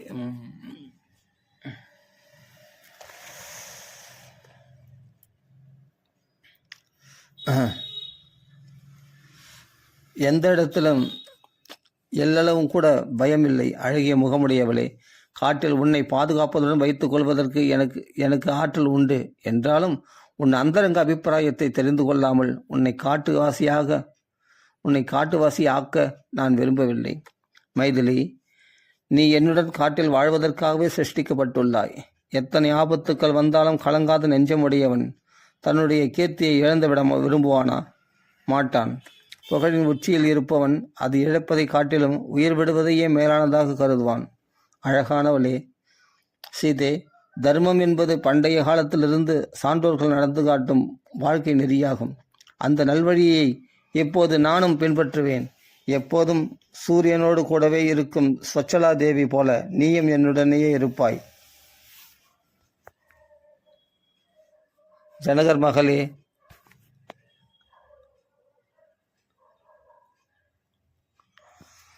மகளே, நான் காற்றிற்கு போக மாட்டேன் என்பது இல்லவே இல்லை. தந்தையாரின் சத்திய பிரதிஜை என்னை வனத்திற்கு அழைத்து செல்கிறது. கவினுர நங்காய், தாய் தந்தையின் வசத்தில் அவர்கள் கட்டளைக்கு கீழ்ப்படிந்து இருப்பது தான் மேலான தர்மம். ஆகவே தர்ம விதியை புறக்கணித்து விட்டு நான் உயிர் வாழ விரும்ப மாட்டேன். கண் தெரிகிற தாய், தந்தை, குரு ஆகியோரை மீறி அவருடைய கட்டளைக்கு கட்டுப்படாமல் கண்ணுக்கு புலனாகாத ஒரு தெய்வத்தை, கண்ணிற்கு எதிரே தெரிகின்ற தாய், தந்தை, குரு ஆகியோரை மீறி அவருடைய கட்டளைக்கு கட்டுப்படாமல் கண்ணுக்கு புலனாகாத ஒரு தெய்வத்தை ஆராதித்து என்ன பயன்? நற்றடங்கண்ணாலே எந்த ஒரு தர்மத்தை கடைப்பிடிப்பதால் தர்மார்த்த காமங்கள் ஒருங்கே கிடைக்குமோ, 3 உலகங்களும் பூஜிக்கப்பட்டதாக ஆகுமோ, தாய் தந்தை குரு என்கிற 3ஐ தவிர வேறொரு புண்ணியமூர்த்தி இந்த பூமண்டலத்தில் இல்லை. அதனால்தான் இம்மூவரும் மக்களால் ஆராதிக்கப்படுகிறார்கள். சீதே, தந்தையின் விருப்பப்படி சேவை செய்வதால் எவ்வளவு புண்ணியம் கிடைக்குமோ அவ்வளவு புண்ணியத்தை சத்தியம் பேசுவது, கொடை வழங்குவது, பெருமை பெறுவது, ஏராளமான தட்சணை கொடுத்து யாகங்கள் செய்வது இவைகளால் கொடுக்க முடியாது. குருமார்களுக்கு, அதாவது தாய் தந்தை குரு இவர்களுக்கு பணிவிடை செய்வதை கடமையாக கொண்டவனுக்கு சொர்க்கம், செல்வம், தானியம், ஞானம், புதல்வர்கள், சௌக்கியங்கள் இவையெல்லாம் அடைய முடியாதனவல்ல, சுலபமாக அடைய முடியும். தாய் தந்தையருக்கு பக்தியுடன் பணிவிடை செய்வதையே ஒரே கடமையாக கொண்ட உத்தம மனிதர்கள் தேவ, கந்தர்வ, கோலோக, பிரம்மலோகம் ஆகியவற்றை அடைகிறார்கள். ஆகவே சத்திய தர்ம வழியில் நிலை பெற்றிருக்கும் என் தந்தை என்ன கட்டளையிடுகிறாரோ அதை சிறமேற்கொண்டு நடக்கவே நான் விரும்புகிறேன். ஏனென்றால் அதுதான் தொன்று தொட்டு வரும் தர்மம். சீதே, என்னை பின்தொடர்ந்து வந்து காட்டில் வசிக்கப் போகிறேன் என்று உறுதி கொண்டு விட்டாய். எனவே என்னுடைய பழைய முடிவை மாற்றிக்கொண்டு உன்னையும் தண்டகாரண்யத்திற்கு அழைத்து செல்லும் முடிவுக்கு வந்துள்ளேன். அழகியவளே, மயக்கும் விழியாளே, அச்சம் என்ற பண்பு உடையவளே, நீ என்னுடன் காட்டில் இருப்பதற்காகவே படைக்கப்பட்டுள்ளாய். என்னை பின்தொடர்ந்து வா. என்னுடன் இருந்து நான் செய்யும் அறக்கடமைகளில் பங்கு பெறுவாய். சீதே, நீ என்னுடன் செல்வது என்ற மேலான முடிவை செய்திருக்கிறாயே, அது என்னுடைய பரம்பரைக்கும் உன்னுடைய குலத்திற்கும் ஏற்ற உன்னுடைய குலத்திற்கும் ஏற்ற மாண்புமிக்க செயலாகும். அழகியவளே, வனவாசம் செல்வதற்கு முன் செய்ய வேண்டிய தானம் முதலிய கர்மாக்களை உடனே தொடங்கு. சீதே, நீ என் அருகில் இல்லாவிட்டால் நான் சொர்க்கத்தை கூட விரும்ப மாட்டேன். மறைமொழி மாந்தர்களுக்கு ரத்தினம் போன்ற உயர்ந்த செல்வங்களை கொடு. யாசகம் கேட்டு வரும் எளியோருக்கு நல்ல வகையான உணவு கொடு. விரைவாக காரியங்களை செய், தாமதம் செய்யாதே. சீதே, என்னுடைய விலையுயர்ந்த ஆபரணங்கள், உயர்தரமான ஆடைகள், கவின்மிகு கலைப்பொருட்கள், விளையாட்டு சாமான்கள், அரை அலங்கார பொருட்கள், படுக்கைகள், வாகனங்கள் மற்றும் வேறு என்னென்ன இருக்கின்றனவோ அவைகளையும் அந்தணர்களுக்கு கொடுத்து மிகுந்திருப்பதை உன் பணியாளர்களுக்கு கொடு. கணவர் தான் காட்டிற்கு செல்வதற்கு இசைந்து விட்டார் என்பதை உணர்ந்து கொண்ட சீதாதேவி அப்போதே பொருள்களை எல்லாம் வாரி வழங்கத் தொடங்கினாள். சந்தோஷமாக பின்னர் தன்னுடைய எண்ணம் நிறைவேறியதால் மனமகிழ்ந்தவளும் நல்லுள்ளம் கொண்டவளும் புகழ்பெற்றவளுமான அந்த பெண்ணரசி கணவருடைய சொற்படி அறநெறி நிற்கும் மறைமொழி வல்லுநர்களுக்கு செல்வங்களையும் நவரத்னங்களையும் கொடுப்பதற்கு முற்பட்டாள். இப்படி ராமருக்கும் சீதைக்கும் உள்ள சம்பாஷணை மூலமாக அவருடைய அன்பின் ஆழம் எந்த அளவுக்கு உணர்த்துகிறது பார்த்தீங்களா ராமாயணத்தில். அதில் தான் அப்படியே படிச்சுனே வந்துட்டேன். அவ்வளோ விசேஷமாக இருக்கும் ராமாயணத்தில். ஒருத்தருக்கு விட்டு கொடுக்காம எப்படி பேசுகிறாங்க பாருங்க. நான் சொல்கிற, நீ எங்கள் அப்பா தெரியாமல் உனக்கு கல்யாணம் பண்ணி கொடுத்துட்டார், கோபத்தில் பேசுகிறா. ராமர் ஆயுஷப்படுற துக்கமாக இருக்குது வனம் சொல்லும்போது அவள் சொல்கிறா, ஜாமாதம் புருஷ விக்கிரகம், நல்ல மாப்பிள்ளை நீங்கள். இப்போ கட்டின மனைவியை காப்பாற்ற சக்தி இல்லாத ஒரு ஆண் வேஷம் போயிட்ட ஒரு பெண்ணுக்கு அல்லவா எங்கள் அப்பா கல்யாணம் பண்ணி கொடுத்துட்டாரு அப்படின்னு ஒரு வார்த்தை சொல்கிறான். அந்த வார்த்தை சொல்லலாமா? ஆனால் அந்த வார்த்தை சொன்னதுக்கு தான் ஆலிங்கனம் பண்ணினாராம். என்ன, ஒரு ஆண் வேஷம் திட்டினா கூட, சீதை திட்டினா அது அவருக்கு இனிக்குமா? அவர் திட்டினா கூட அது சீதை திட்டினா, சீதை என்னன்னா பிரியமில்லாத விஷயம் தன் கூட வரணும்னு ஆசைப்பட்டு தானே இப்படி திட்டுறாவோ, அதனால கோபத்தில் திட்டுறது. இந்த வார்த்தை சொல்லலாமான்னு கேட்டால் சீதை சொல்லலாம். உரிமையோடு திட்டுறதுன்றது அது ராமருக்கு இனிக்கும். சீதை திட்டினா அதான் சொல்கிறாரு, வேஷ்டி கட்டின பெண் நீங்கள் அப்படின்ற மாதிரி. அதான் ஜாமாதம் புருஷ விக்கிரகம் அப்படின்னு ஒரு வார்த்தை வருது இங்கே. வால்மீகி அருமையாக சொல்கிறாரு. நீங்கள் வேஷ்டி என்னமோ இந்த ஜனங்கள்லாம் ஏமாந்து போயிட்டு ராமர்கள் என்ன வீரத்தில் பராக்கிரமெல்லாம் இருக்குதுன்னு தான் சொல்கிறாங்க. சும்மா அதெல்லாம். ஏன்னா ஒரு பெண், இந்த ஒரு மனைவி நான் இட்டும் போனால் எங்கன்னா காப்பாற்ற முடியாதோ அப்படின்னு பயப்படுறாரு பார் அப்படின்னு சொல்கிறா சீதை. அது ஒரு அக்கறையோடு சொல்கிறா. என்னை எப்படியாவது அழிச்சும் போய்ட்டு வரா ரோசப்பட்டு அப்படின்னு அப்படி சொல்கிறா. வேஷ்டி கட்டின பெண் அப்படின்லாம் சொல்கிறா. ஜனகுமாராஜ் எங்கள் அப்பா அவனுக்கு தெரியாமல் கல்யாணம் பண்ணி கொடுத்துட்டாரு, நீ வச்சு காப்பாற்றுவோன்னு சொல்லிட்டு. என்னை காப்பாற்ற உங்களுக்கு சக்தி இல்லை பத்தியா அப்படின்னு சொல்கிறேன். காப்பாற்ற சக்தி இல்லை, சக்தி இருக்குன்னு அவளே சொல்கிறா. அவளும் சக்தி இல்லை போல இருக்குது, அதனால தான் நீங்கள் என்னை அழிச்சு போக மாட்டீங்க அப்படின்னு. அதான் சொல்கிறாரு, எனக்கு பிரம்மலோகத்தில் பிரம்மதேவரிடத்துல சாட்சாத் இந்திர சந்திரன் எவனிடத்துலேருந்து எனக்கு பயம் கிடையாது. அப்படியேப்பட்ட என்னை காப்பாற்ற சக்தி இல்லைன்னு சொல்லிட்டு, நீ கண்டிப்பாக உன்னை காப்பாற்ற சக்தி இருக்குது, ஆனால் நீ கஷ்டப்பட வேண்டாமே அப்படின்னு தான் பார்த்தேன். ஆனால் நான் எப்படி உன்னை அழிச்சும் போகிறது, நீயா விருப்பப்பட்டு வரணும் அப்படி தான் நான் எதிர்பார்த்தேன். ஆனால் உன் வாக்கு கரெக்டாக ஒரு பதிவிரதா சிரோமணி நீ. அப்படியேப்பட்ட ஒரு பெண் உத்தம ஸ்திரீ எப்படி சொல்லுவாங்களோ அதை தான் நீயே சொல்லியிருக்க. கணவனை பின்பற்ற வேண்டும் என்பது தர்மம், சனாதன தர்மம், அதை பின்பற்றுகிறாய், சபாஷ்ன்னு சந்தோஷப்பட்டு தான் பகவான் அவளை சமாதானப்படுத்த தான் ஆலிங்கனம் பண்ணார். ஆலிங்கனம் பண்ணால் அப்போ தான் ஒன்றும் அதிகமாக அழ வந்துச்சு. பரவாயில்ல, தன் கணவர் என்னை அழைச்சி போகிறாரு அப்படின்னு சந்தோஷம், ஆனந்த கண்ணீர். அந்த கண்களில் என்னென்னா 2 தாமரை மலர்கள் நீர் சொட்டுவது போல் இருந்தது தான் அந்த கண்களில் கண்ணீர். ஸ்படிகமணி மாதிரி பகவானுடைய மார்பை நினச்சிச்சான். அவளை ஆலிங்கனம் பண்ணி கண்ணீர் சிந்திருந்து. அப்படிலாம் இதான் சொல்கிற பிரணய ரசனை இதெல்லாம்.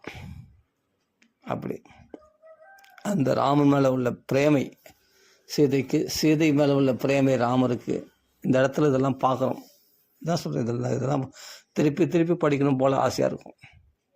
அப்படியேப்பட்ட கட்டங்கள் இதெல்லாம் இன்னும் நிறைய இருக்குது. அதெல்லாம் அடுத்த பகுதியில் பார்க்கலாம். சீதையினுடைய பக்தி எந்த அளவுக்கு ஆழ முடியாதுன்னு பார்க்கலாம். அப்படி ராம ராம ராம ராம ராம அவ்வளோ சுவையுடையதாக இருக்கும். அப்போ இதெல்லாம் படிக்கும்போது இது மேலே அனுபவிக்கக்கூடிய கிரந்தம் ராமாயணம். நம்ம அப்படி அள்ளி பருக்கக்கூடிய விஷயங்கள்லாம் ராமாயணத்தில் இருக்குதுன்னு சொல்கிறதுக்காக தான் இப்போ நம்ம இதெல்லாம் போகிறதுக்கு காரணம். அவ்வளோ அனுபவிக்கிறதுக்கு என்ன சாதாரண கதை அப்படின்னு நினைக்கிற மாதிரி இருக்காது. அதனுடைய அன்பின் ஆழத்தை பாருங்கள், அந்த வார்த்தைகளுடைய அழகு பாருங்கள், எவ்வளோ அருமையாக சொல்லியிருக்கோம். நான் கணவனை எதிர்த்து பேசக்கூடாதான், எதிர்த்து பேசல, சீதை எதிர்த்து பேசுனதே கிடையாது. ஒரு வார்த்தையோட எதிர்த்து பேசினா தனக்கு துன்பம் வருதுன்னா, ராமருக்கு நன்மை விளைவிக்கக்கூடியது தனக்கு துன்பம் வருதுன்னா பரவாயில்ல, அது தாராளமாக எடுத்துப்பான். அந்த இடத்துல எதிர்த்து பேச மாட்டான். ஆனால் ராமனுக்கு கஷ்டம், ராமன் துன்பப்பட்டிருக்க, நான் மட்டும் இன்பமாக இருக்கணும், அப்படிப்பட்ட சௌக்கியம் எனக்கு வேணாம், அதுக்காக என்ன வேணாலும் பேசுவா சீதை. அப்படி வாழக்கூடியவள். கணவனுக்காக தன் வாழ்க்கை தியாகம் பண்ண, நான் உயிரை விட்டுடுன்னு சொல்கிறாளே, நஞ்சை உண்டு உயிரை விட்டாலும் விட்டுடுவேன், ஏதோ உங்கள் முன்னாடியே விட்டுடுவேன், ஆனால் உங்களை பின்தொடர்வதை விட மாட்டேன். சத்தியவானை சாவித்திரி பின்தொடர்வதை போல் உங்களை பின்தொடர்வேன், உங்களுக்கு தான் லாபம், என்னை விட்டு போனால் உனக்கு தான்டா நஷ்டம் அப்படின்ற மாதிரி திட்டுறா. என்னை விட்டு போனீங்கன்னா உங்களுக்கு தான் நஷ்டம், என்னை விட்டு போனால் உங்களுக்கு எல்லா பணியும் நான் பண்ணுவேன், நான் பார்த்து பார்த்து செய்வேன் அப்படின்னு அழகாக சொல்கிறா சீதையம்மா. அது மாதிரி இந்த காலத்தில் தம்பதிகள் இருப்பாங்களா? என்ன ஒரு பாக்கியம் பாருங்கள் அதெல்லாம். சரி, மேலே உள்ள விஷயங்கள்லாம் நிறைய இருக்குது. சீதைக்கு ராமனுக்கும் உள்ள அன்பின் ஆழத்தை இன்னும் பல கட்டங்களில் நாங்கள் பார்த்து அனுபவிக்கலாம், படித்து அனுபவிக்கலாம். இதோட நம்ம இப்போ பூர்த்தி பண்ணிப்போம். ராம ராம ராம ராம ராம ராம ராம் சீதாபதி ராம ராம ராம ராம ராம ராம ராம ராம் ராம ராம ராம ராம். நம்ம வாக்கில் கூட ஸ்ரீராமன் சொல்கிறோம். சீதையை பிரித்து பேசாமல் தான் நம்ம ராமநாம சங்கீர்த்தனை ஆரம்பிக்கிறோம். அதனால் சீதையோடு சேர்ந்து தான் ராமன் எப்பொழுது இருப்பார். நிழல் தன் உடலை விட்டு பிரிஞ்சால் சீதையும் ராமன் விட்டு பிரிவா. நிழல் தன் உடல் விட்டு பிரியலன்னு சொன்னால் ராமனை சீதை எங்கே பிரிஞ்சிருக்கு போகிறாங்க. வெளிப்புறமாக, அதாவது சூரிய கிரணங்கள் நம்ம வீட்டில் வந்துச்சுன்னா, அந்த சூரிய ஒளி நம்ம வீட்டில் வந்துச்சு ஜன்னல் வழியாக, அந்த ஒளி நமக்கு அடிச்சது, இனிமேல் நம்ம ஒளி நம்ம வீட்டுக்கு இது சொந்தமானது அப்படின்னு நம்ம நினச்சிப்போம். சூரியனை விட்டு ஒளி பிரிஞ்சிட்ட மாதிரி தெரியும். நம்ம வீட்டில் ஒளி கதிர்கள் பட்டதுன்னா அந்த வெளிச்சம். ஆனால் சூரியன் மறையும் போது அந்த வெளிச்சம் மறைஞ்சு போகணும் நம்மளுக்கு தெரியல. அது மாதிரி ராவணன் நம்ம வீட்டில் சீதையை அடிமைப்படுத்திட்டோம். இனிமேல் சீதையை ராமனுடைய ஒளி தான் சீதை. அதான் சொல்கிறேன்னு, பாஸ்கரேன பிரபாயதா அப்படின்னு ஸ்லோகம் வருது. பாஸ்கரன் யாருன்னா சூரிய பகவானுடைய பிரபையை போல சீதை. அதான் நம்ம வீட்டில் ஒரு ஒளி கிரணங்கள் பட்டுதுன்னா, அந்த ஒளி கிரணங்கள்னால நம்ம வீட்டில் வந்துச்சு, நமக்கு அடிமைப்படுத்தலாம் நம்ம நினைக்க முடியுமா? முடியாது. சூரியன் மறையும் போது அந்த ஒளி கிரணங்களும் மறைஞ்சு போயிடும். அது மாதிரி ராமனை விட்டு பிரியாத சீதையானவள் ராவணனை வதம் மட்டும் சீதையை அழைச்சும் போகிறார். அவ்வளோதான். அயோத்திக்கு போகும்போது கிஷ்கிந்தரில் அயோத்திக்கு போகும்போது சீதை அழைச்சும் போகிறார். அதுபோல் சூரியன் அஸ்தமனம் மறையும் போது அந்த ஒளி கிரணங்களும் சூரியனோட போக போகுது. அழைச்சும் அந்த ஒளி கிரணங்களும் தன்னோட அழைச்சும் போகிறார் சூரிய பகவான். அது மாதிரி தான் அயோத்திக்கு போகும்போது சீதை அழைச்சும் போகிறார். அது நீ பிரித்து வைக்க நினச்சா பிரித்து வைக்க முடியுமா ராவணனால்? அதான் ராவணனை வதம் பண்ணிட்டு சீதை அழைச்சும் போகிறார். அதனால் பாஸ்கரேன பிரபாயதா, தன் நிழலை விட்டு பிரியாத, தன் உடலிலிருந்து நிழல் தன்னை விட்டு பிரியாதது போல, சூரியன் தன் ஒளி கிரணங்கள் சூரியனை விட்டு பிரியாதது போல ராமன் சீதையை விட்டு பிரிந்திருக்க மாட்டாள். அப்படியேப்பட்டது அவர்களோட அந்யோன்யம். சீதாபதி ராம ராம ராம ராம ராம ராம ராம ராம் ராம. நாம் எல்லாமே பகவானுடைய அம்சங்கள் தான். நாமும் பகவானுடைய பிரியாத அம்சமாக தான் நாம் இருக்கிறோம். அதான் ராம ராம அவன் பரமாத்மா, நம்ம ஜீவாத்மா. அவனை விட்டு ஆனால் பிரிந்தவர்கள் போல நமக்கு அனுபவங்கள் நமக்கு ஏற்படுகிறது. அது பகவானே ஒருத்தன் இல்லைன்னா நம்ம இப்படி உலகத்தில் கஷ்டப்பட்டுன்ட்டு நமக்கு தேவையானதை நம்மளே சம்பாதிச்சு சாப்பிட்டு நம்ம கஷ்டப்பட்டு நம்ம அனாதைகள் போல இருக்கிறோம் இல்லையா? காரணம் என்னென்னா பகவானுடைய பிரிஞ்சது போல ஒரு சொப்ன வாழ்வை வாழ்ந்து கொண்டிருக்கிறோம். உண்மையிலே பகவானுக்கு நமக்கும் பிரிவே கிடையாது. அதுபோல் சீதையும் ராமனையும் பிரிக்க முடியாது. போல் ஜீவாத்மா பரமாத்மா பிரிக்கவே முடியாது. அப்படிப்பட்ட இணைந்த ஜோடிகள் தான் நாமளும். அதான் நாம் எல்லாமே ஜீவாத்மாக்கள். பரமாத்மாவான பகவான் நம்முடைய கணவன், அவன்தான் பதி. நாமெல்லாம் பசுக்கள், பசுபதி அவன்.